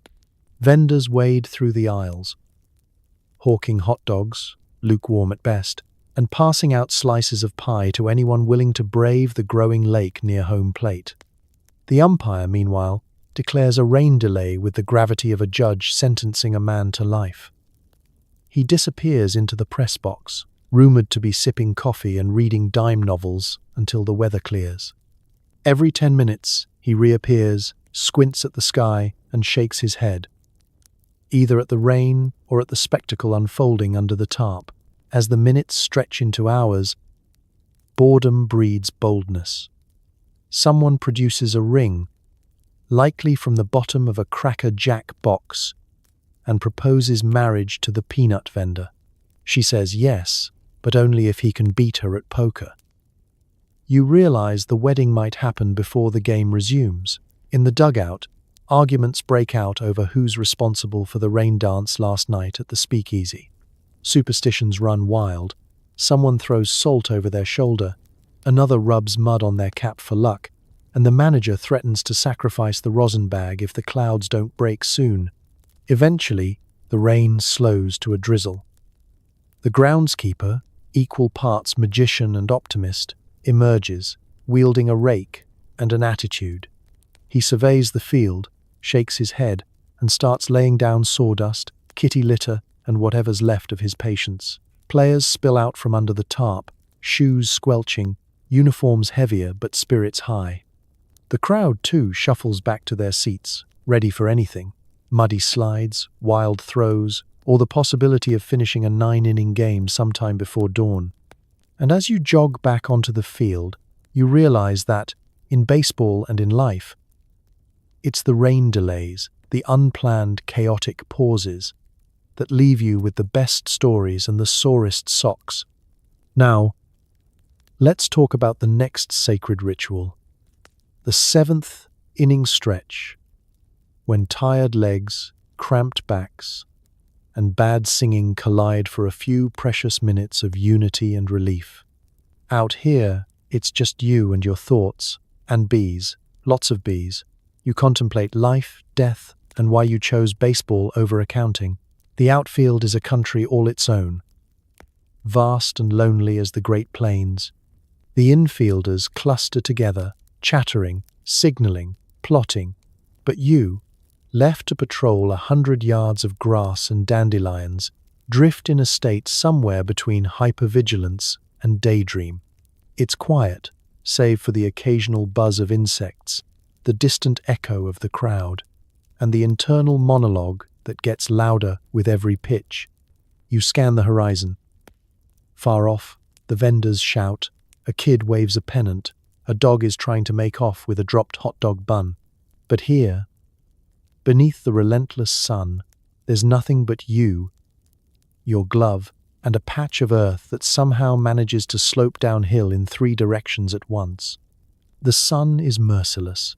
You tip your cap, but the brim is barely wide enough to shade your eyes, and sweat trickles down your spine, soaking your already heavy wool uniform. There's a breeze, but it only arrives when you're not looking, a taunting whisper that stirs the bees but leaves you melting. You debate dropping to the grass and taking a nap. But the last time someone tried that, they woke up with a tan line shaped like a baseball and a stern lecture from coach. Insects reign supreme. Gnats swirl in lazy cyclones around your head. You swat at a persistent bee who seems convinced your ear is a new flower. There's a grasshopper on your sock, contemplating a career change to second base. You marvel at the wildlife, then remember you're supposed to be watching the batter, not negotiating a treaty with the local fauna. Occasionally, the ball finds its way out here, a deep fly, a line drive, a screaming pop-up that arcs high above the field. Your heart jumps. You squint into the glare, sprint across uneven ground, gloves stretched, mouth dry. You pray. You guess. You improvise. You make the catch sometimes, and the crowd erupts. Or you miss it, and the crowd erupts even louder. Either way, you tip your cap and pretend you planned it. The rest of the time, you keep busy. You count clouds. You practice your spitball, strictly in theory, of course, since that's now illegal. You carve your initials into the dirt with your cleat. You think about your life choices. The fork in the road where you chose cleats over a desk job, wool over a starched collar, afternoons under the sun over evenings counting someone else's money. You remember your mother's dream of you becoming an accountant. She would have liked the stability. She wouldn't have liked the bees. Time bends in the outfield. Innings stretch and blur. The sun inches across the sky. Slow and indifferent. The game drifts on. A gentle background hum to your existential meanderings. You wonder if anyone notices your elaborate one-handed catches, or if they're all too busy watching the infield drama. You hope for action, but also kind of hope for none. Outfielders learn patience and, in the process, how to get grass stains in places you didn't know existed. When a ball finally rockets your way, you wake up, sprint, dive, tumble, emerging covered in dirt and glory. Or, occasionally, just dirt. You hurl the ball back to the infield with all the power and grace of a man who's spent the last 10 minutes in philosophical debate with a grasshopper. Sometimes your throw is perfect, sometimes it's a gentle reminder that you did not, in fact, attend Harvard on a baseball scholarship. At last, the inning ends. You jog in, face flushed, uniform sopping, feeling more poet than athlete. Coach yells something unintelligible. You grin, shrug, and rejoin the living. And as you sit on the bench, sipping tepid water and flicking a bee off your sleeve, you quietly give thanks for another inning of sunshine, solitude, and sweet, useless thought. Next up, let's talk about the only thing more draining than the outfield sun, the sacred, stumbling ritual of the seventh inning stretch. Everyone stands. No one knows why. The music's off-key, the crowd smells like pickles, and your hamstrings are singing protest songs. You pretend to stretch, but really just hold onto the railing.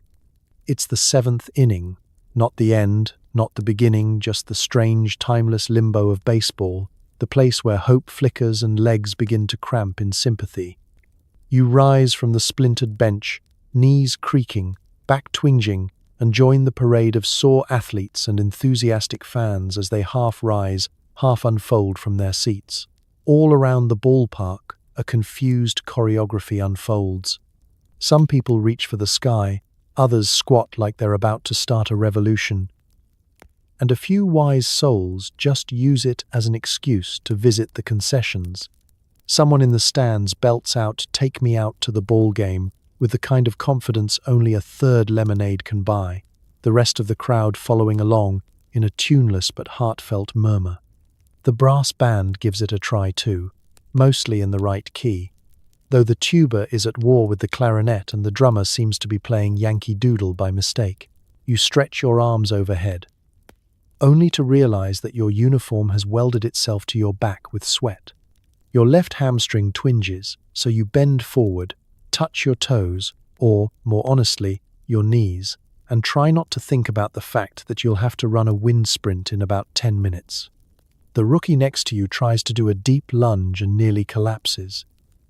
The backup catcher tries to pop his back and produces a sound like a tree falling in the woods.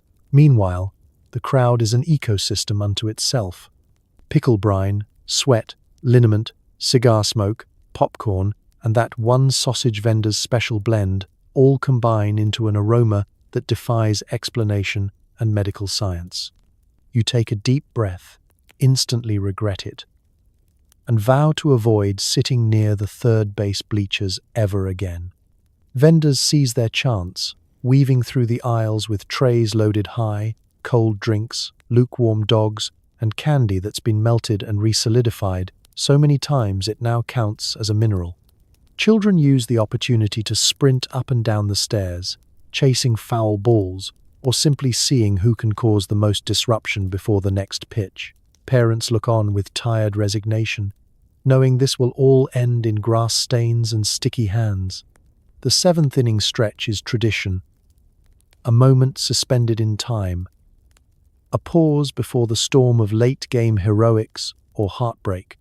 Players lean on bats and fence railings, massaging sore muscles, swapping half-hearted jokes about retirement, and pretending they haven't checked the scoreboard for the 5th time this inning. You look out at the field, at the sea of fans and their hopeful faces, and wonder if anyone realizes just how much stretching in baseball is actually an exercise in nostalgia. As the music winds down, the crowd's singing dissolves into scattered applause, whistles, and the distant cry of "Let's go!" Someone tosses a pickle onto the warning track. Frank the team dog considers it, then decides against.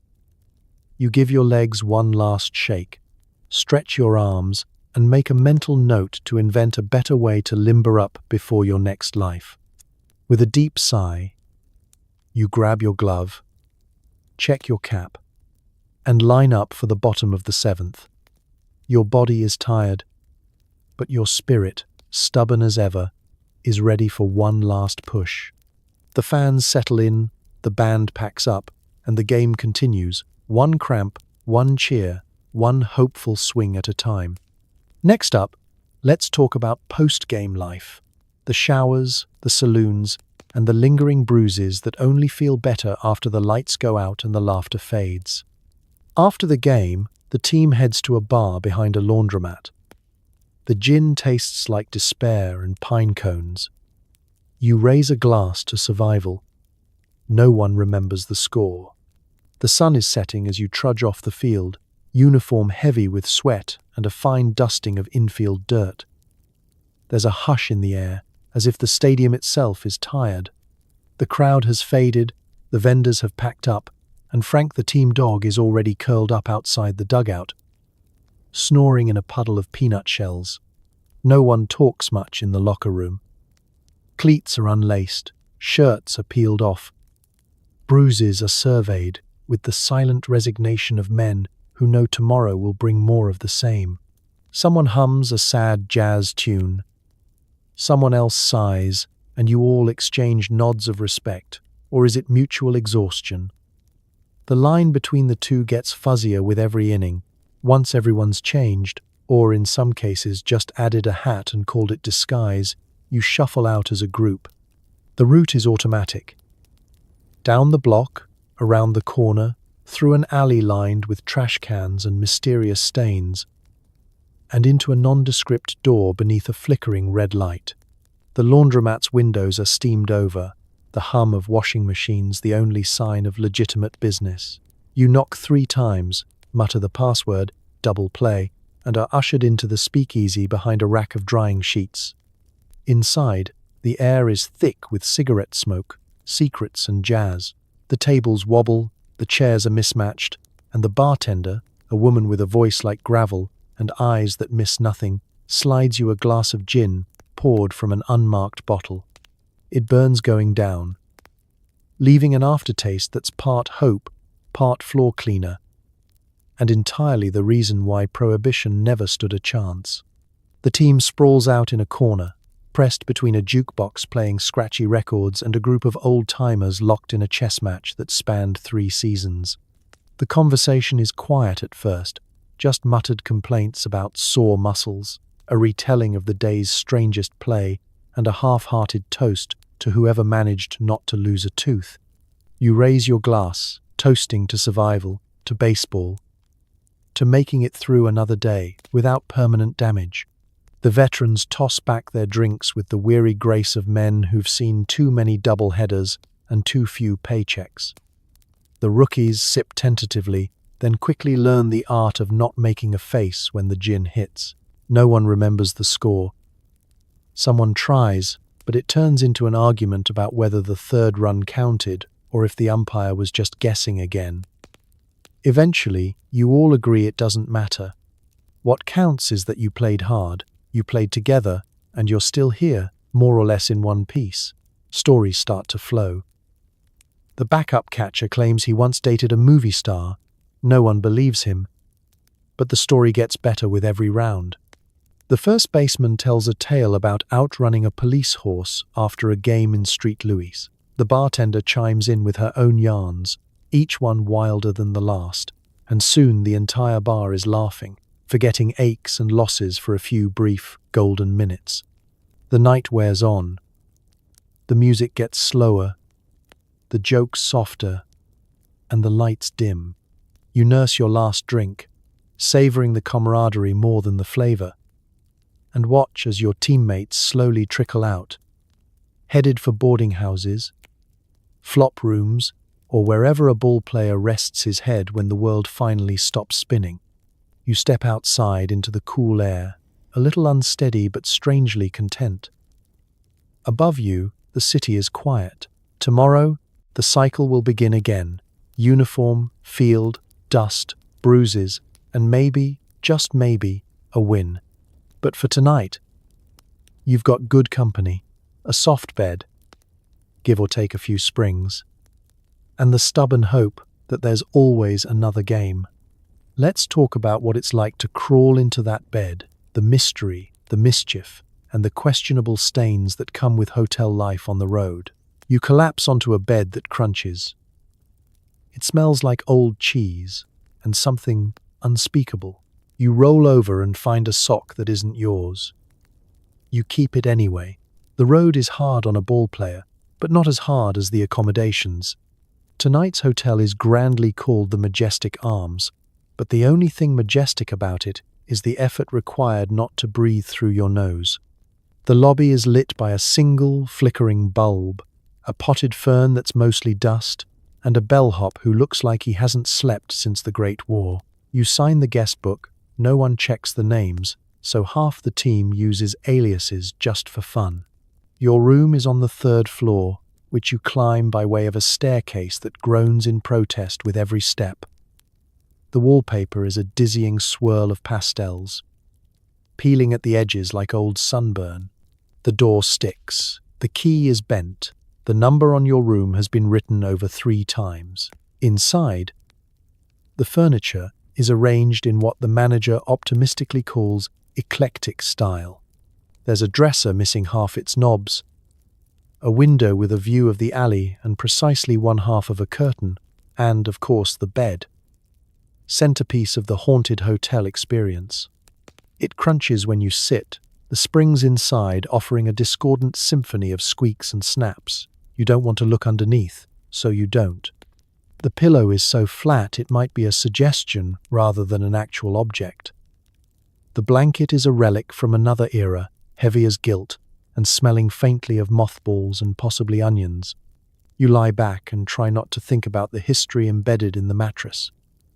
There are stains, some easily explained, others the stuff of urban legend.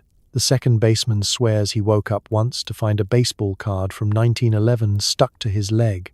The rookie in the next room insists he heard the mattress whisper his name in the middle of the night. The manager says it's just the pipes, but the pipes haven't worked since Taft was in office. The sounds of hotel life drift through the walls. Someone's radio is stuck on a jazz station 2 rooms down. Your neighbor coughs, then launches into a story about the time he outran a tornado. Down the hall, the night clerk is arguing with the elevator again, which only moves if you promise it a nickel and a good review. You take inventory of the bed's contents, a coin, a paperclip, and that mysterious sock.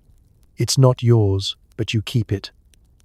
Souvenirs are hard to come by on the road, and there's always a teammate with cold feet and low standards.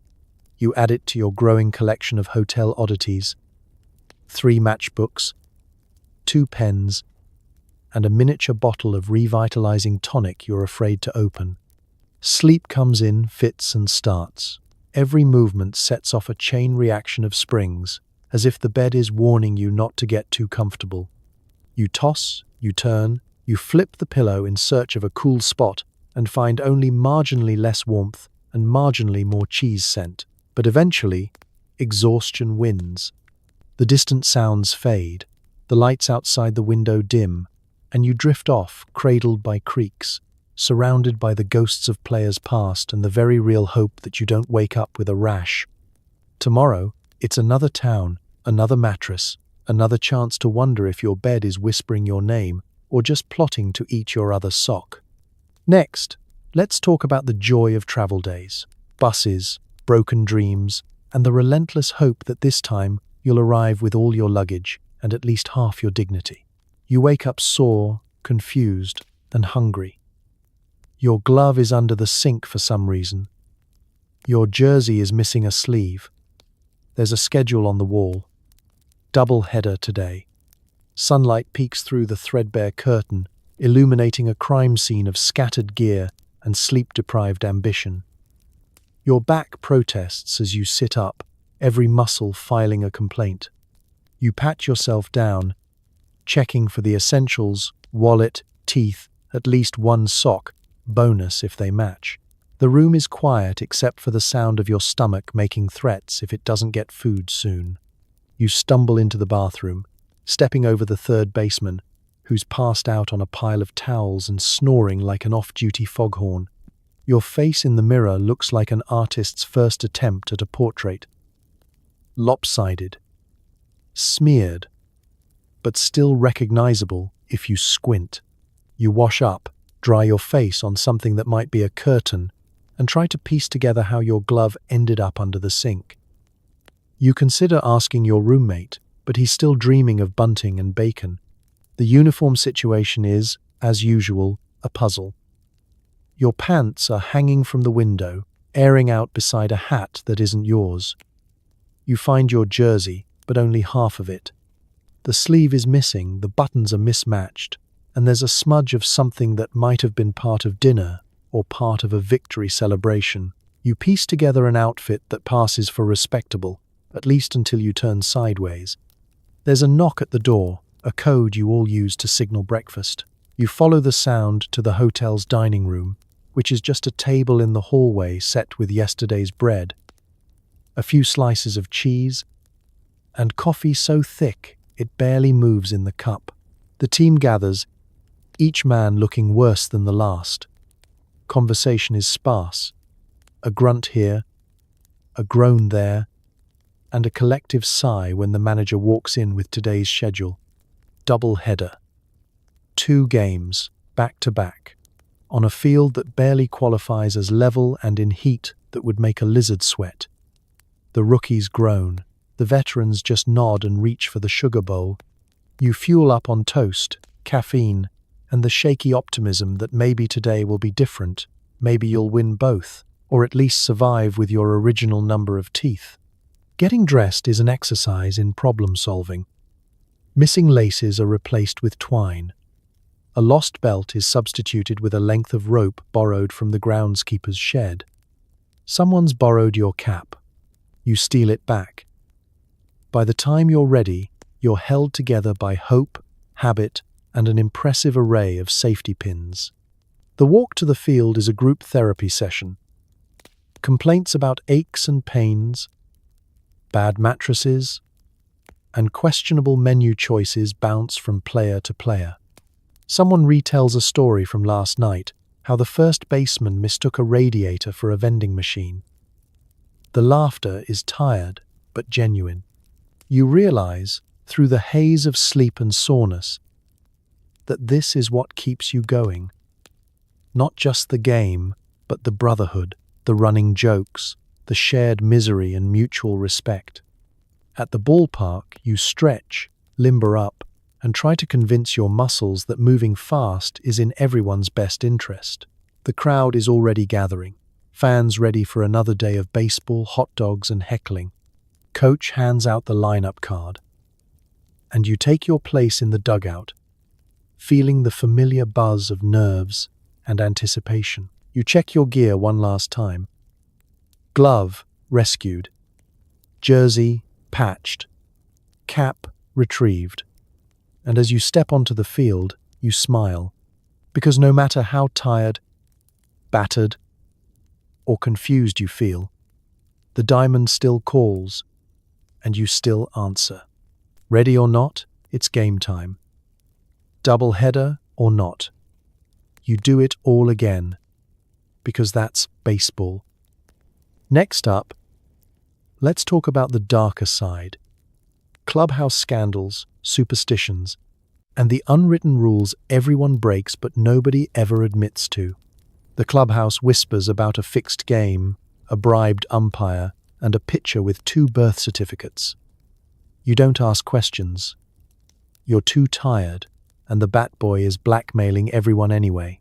Baseball in the 1920s isn't just about runs, hits, and errors. It's about secrets, plenty of them, bubbling just beneath the surface like a stew left simmering on a too-hot stove. After a long day, the dugout fills with tired men, sweat-soaked uniforms, and rumors that swirl thicker than the cigar smoke in the trainer's office. You settle onto the bench, careful not to sit too close to the rookie, who's convinced the team is cursed because someone borrowed his lucky shoelace. The veteran shortstop leans in and mutters that the third baseman's miraculous hitting streak might have more to do with marked baseballs than muscle memory. You nod sagely and pretend to understand, while mentally calculating whether you can survive another week without clean socks. The subject shifts.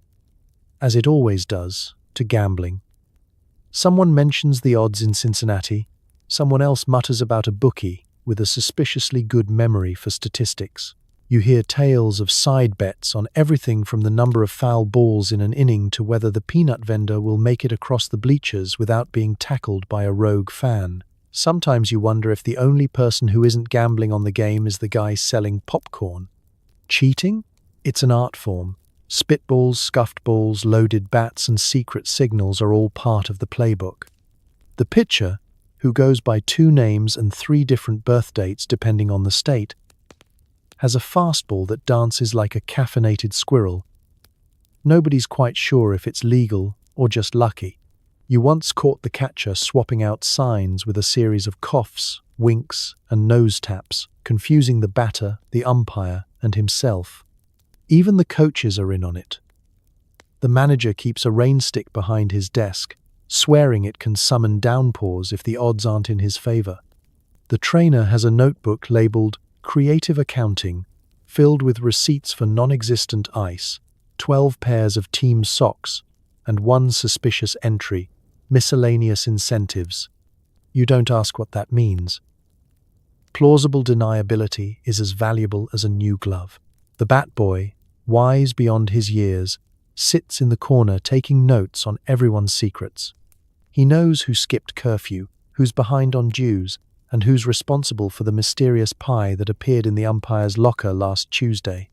Every now and then, he quietly suggests that a little pocket money would help him forget a detail or two. You pay up. It's easier than explaining why you still owe the peanut vendor from last Thursday. There are stories that go back seasons, fixed games, mysterious late-inning substitutions, a manager who accidentally called the wrong play after a very generous lunch with a rival team's owner. There's talk of barnstorming tours where the scores were agreed upon before the first pitch, all in the name of drawing a bigger crowd and a fatter payout. And then there's creative accounting, the quiet miracle of keeping the books balanced when half the team is being paid under the table and the rest is bartering for hotel rooms with game-used bats. The treasurer, who also doubles as the left fielder, assures you everything is above board, right before winking so hard you're afraid he might sprain something. But for all the intrigue, life goes on. Games get played. Rumors come and go. And the scoreboard only ever tells half the story. You lace up your shoes, grab your glove, and prepare for the next game, knowing that in baseball, as in life, everyone's got something to hide, especially the bat boy. And as you walk out onto the field, you give the umpire a polite nod, the pitcher a skeptical glance, and the scoreboard a prayer. Because no matter what secrets swirl around the dugout, it's still baseball. And sometimes that's scandalous enough. Next, let's wrap up the season and the story with the off-season grind, odd jobs, fading glory, and the long wait for spring. With the season over, you take a job selling tires. Your uniform now smells like gasoline and corn syrup. You still wake up every morning thinking, maybe this is the year. Baseball in the 1920s doesn't pay enough to coast through winter, unless you're Babe Ruth, or the bat boy with a blackmail ledger. For the rest of you, the off-season is an exercise in resourcefulness and humility. The club dissolves like sugar in rainwater, and the grand drama of the diamond gives way to the sobering reality of small-town odd jobs and wherever you can find a place to sleep. You land at Smitty's Auto Emporium, hawking tires, polishing bumpers, and pretending to know the difference between a carburetor and a donut. Your teammates scatter across the county. The pitcher gets a gig painting fences. The shortstop works the night shift at the railway depot. The rookie, against all odds, becomes the region's most successful door-to-door comb salesman. The rest wind up wherever a strong back and weak resume can be put to use. It's not glamorous. The pay is low, the hours are long, and the perks are mostly theoretical. You stand on cold concrete, smile through chattering teeth, and recite the virtues of extra tread to customers who can spot an ex-ball player from a mile away. Some come just to talk about the team, to ask if you really played against the Mudville Maroons, or if you could get them a ball signed by Frank the dog. You oblige when you can, signing with the same flourish you used for autographs at the park. Except now, you're scrawling on a sales slip. Home, such as it is a canvas tent pitched behind the garage. The owner lets you stay there for free, which in practice means you fix the coffee pot every morning and chase stray cats out of the showroom at night. Your pillow is a rolled-up jersey, your blanket is a coat left behind by a summer tourist, and your heater is the faint hope that spring training will come early this year. Your diet, once the stuff of boarding house legend, devolves into cans of beans, leftover donuts from Smitty's break room, and the occasional gift from a loyal fan who remembers your one game-winning double. You try to keep in shape, doing wind sprints behind the lot, swinging an old bat at imaginary curveballs, dodging traffic as you chase a foul ball into Main Street. Sometimes you're joined by other baseball refugees, turning the empty lot into a field of faded dreams and increasingly wild stories. Nights are the hardest. The town quiets, the temperature drops, and you lie awake listening to the distant rumble of trains, wondering where your teammates ended up and whether the catcher's knees will ever recover. You replay last season's highlights and lowlights in your mind. The stolen bases, the rain delays, the time the umpire ejected Frank the dog. You still dream in wool uniforms and sunburned afternoons, and every morning you check your glove. Just in case, today's the day, a manager calls with an offer. Winter crawls by. You patch your tent, fix your shoes with twine, and learn to live on less. The mailman brings news from teammates scattered far and wide. One's gone to play winter ball in Florida, another is running a fishing boat, and the old coach has taken up giving motivational speeches at the Rotary Club. The baseball world shrinks, but the stories never stop. Still, hope refuses to die. Spring always returns. The crack of a bat on a chilly March morning, the smell of fresh-cut grass, the roar of a crowd, these are the things that keep you going through months of rubber, rain, and restless nights. So you wake up, lace up your battered shoes, and say it one more time. Maybe this is the year. And with that, the cycle begins again. Because for a ball player, the off-season is just a long, dusty on-deck circle. And hope, like baseball, is eternal. Let me know if you'd like to move to the soothing outro, or want to expand any other part of the story. The Bat Boy is 12, possibly 10, but already chain-smoking and yelling at rookies. He runs faster than anyone on the team, speaks only in insults, and knows where the real whiskey is kept during rain delays. He's the most respected man in the dugout, and he once bit an umpire. He appears at sunrise, slouched under a cap 3 sizes too big, dragging a bag of cracked bats and mismatched socks behind him. His real name might be Tommy or Billy or Sal, but to everyone on the team, he's just Kid. You once tried to ask his last name, but he only spat on the ground and muttered something about union rules.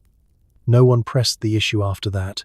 The Bat Boy's daily life is a blur of errands and mischief.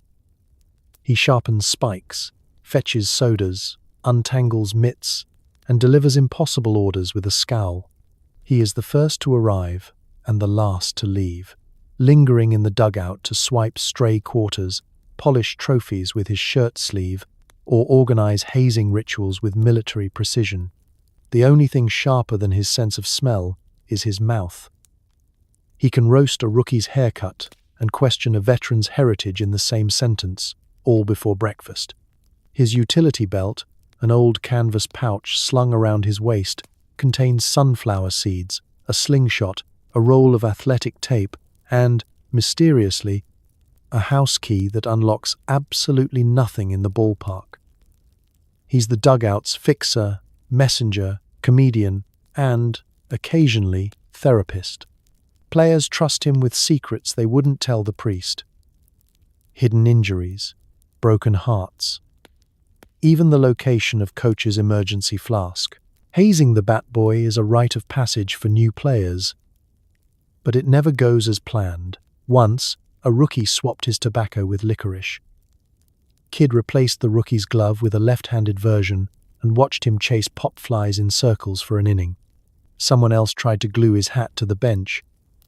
Kid retaliated by swapping everyone's socks with ones borrowed from the visiting team. No one ever got their own pair back, and the visitors' locker room smelled like victory and menthol for weeks.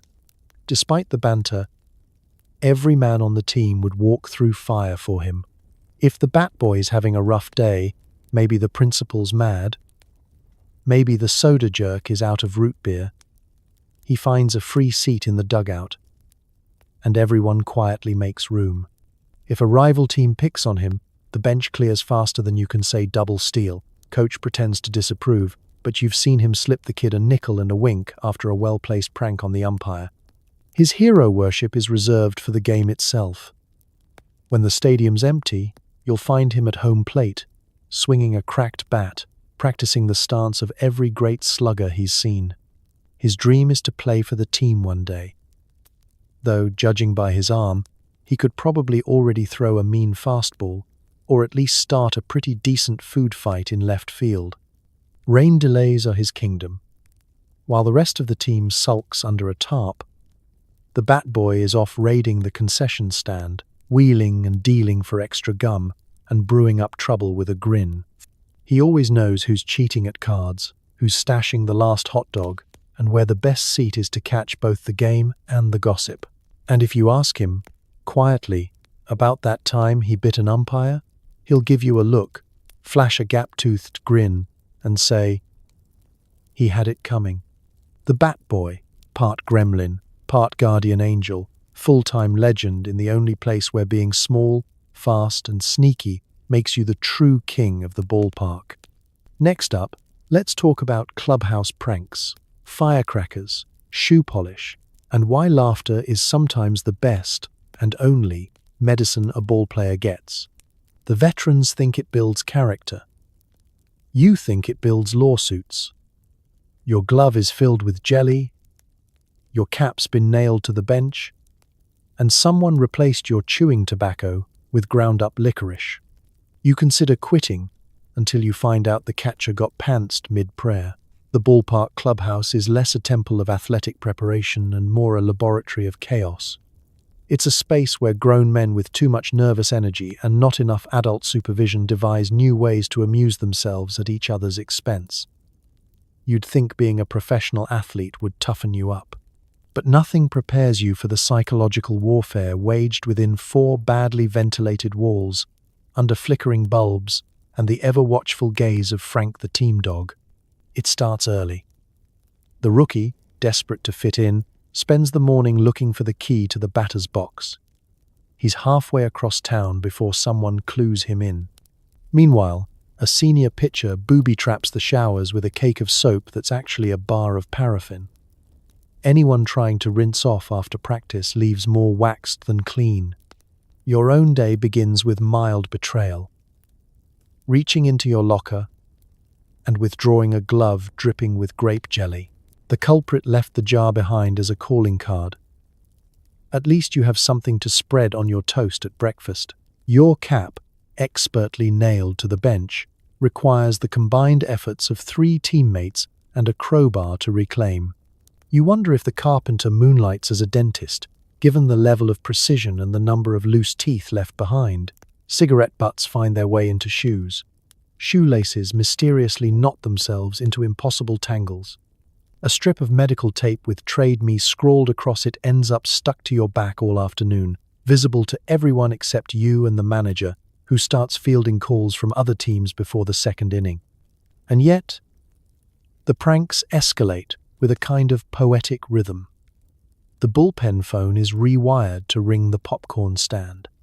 The scoreboard mysteriously displays high MOM during the 3rd inning, earning a round of applause from the bleachers and a fine from the league. A bucket of ice water perches above the doorway, activated by the hapless first baseman, who still hasn't figured out why everyone else takes the side entrance. The real masterpieces, though, require teamwork. Someone smuggles firecrackers into the trainer's office, timed to explode the moment he opens his lunch. The ensuing commotion doubles as the day's stretching routine. Shoe polish is the prankster's paint of choice, smearing black stripes on chin straps, under eye black, or, if you're lucky, the rookie's jockstrap. At least it gives you a reason to finally throw that thing out. No one is immune. The manager himself once found a frog in his cap, courtesy of the Bat Boy, who promptly received a standing ovation and a stern warning never to do it again. At least, not without witnesses.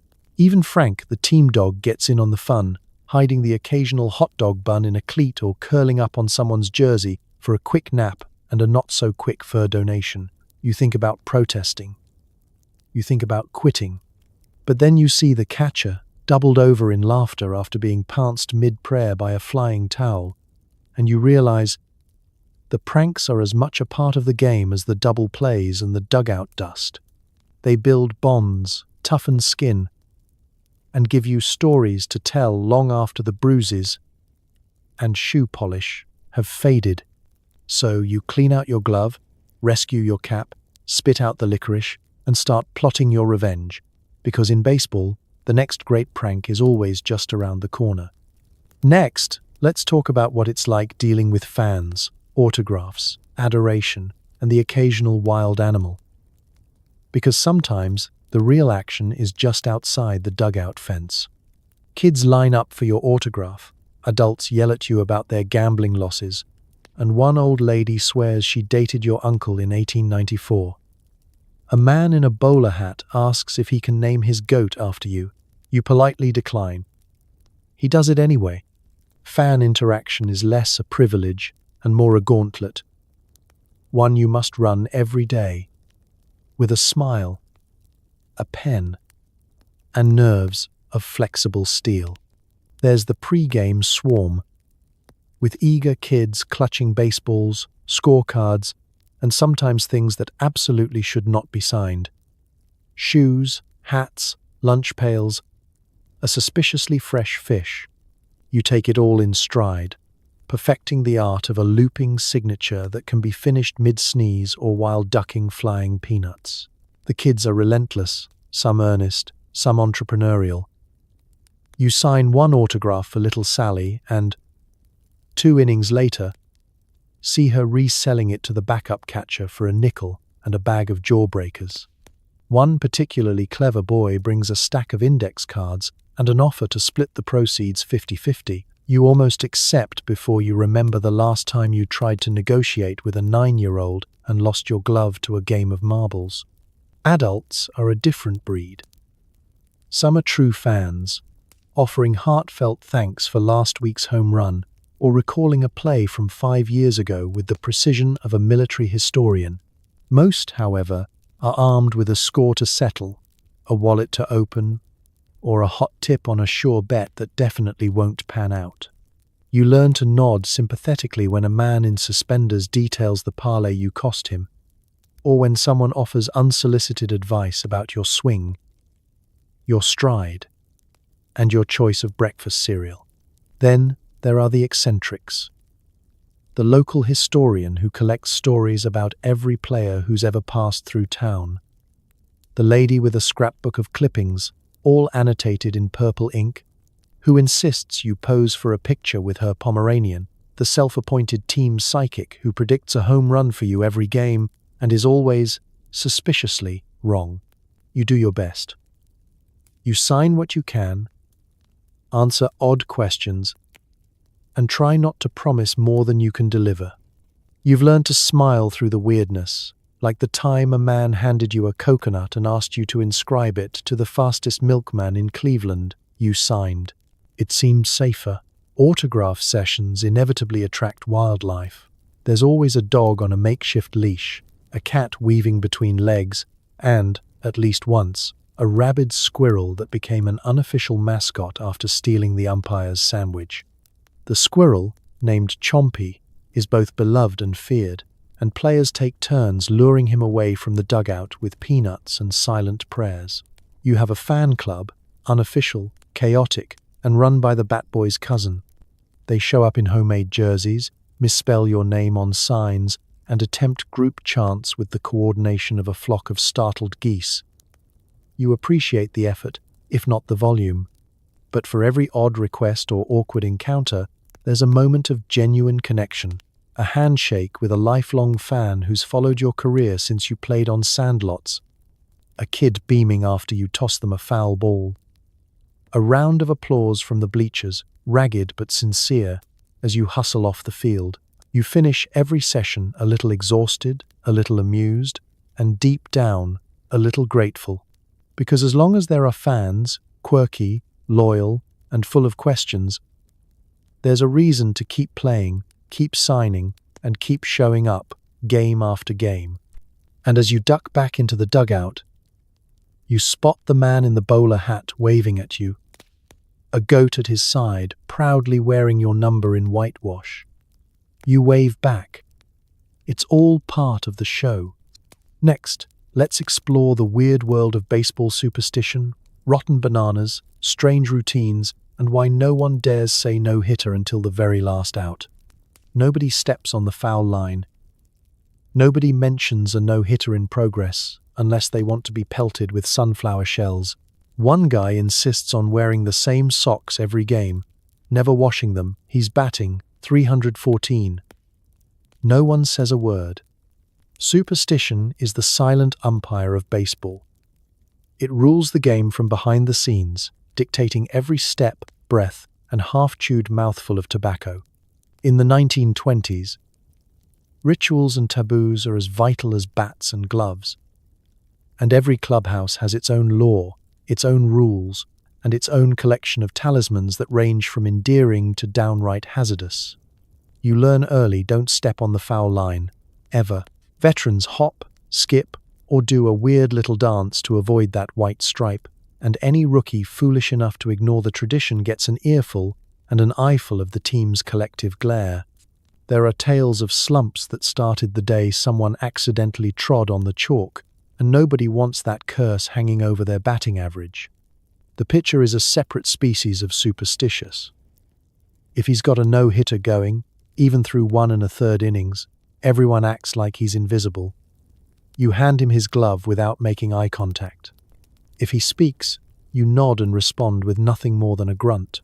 Mention no-hitter, even as a joke, and the clubhouse polices itself with a fury usually reserved for cheaters and sandwich thieves. A well-aimed handful of sunflower shells is the least of your worries. One guy was nearly locked in the equipment closet for a full inning after saying the forbidden phrase. Then there's food. The first baseman swears by a pre-game meal of exactly half a rotten banana. No more, no less. The banana is lovingly stored in the corner of the dugout, growing riper and less appealing as the week goes on. The ritual, a bite for luck, a gag for tradition, and the rest tossed to Frank, the team dog, who is living proof that some stomachs are indestructible. The banana ritual started after a rain-soaked triple last August, and now no one dares skip it, even though the stench could clear out a section of the bleachers. Other superstitions are less edible but equally specific. The backup catcher keeps a rabbit's foot in his pocket, only touching it between innings. The second baseman has a pair of lucky undershorts that have seen more action than a base coach's stop sign. The center fielder listens to the same ragtime record on game days, insisting it's what keeps the wind favorable for fly balls. The record skips, the wind shifts, and if a ball drops, you'll hear the rookie blamed for not flipping the album fast enough.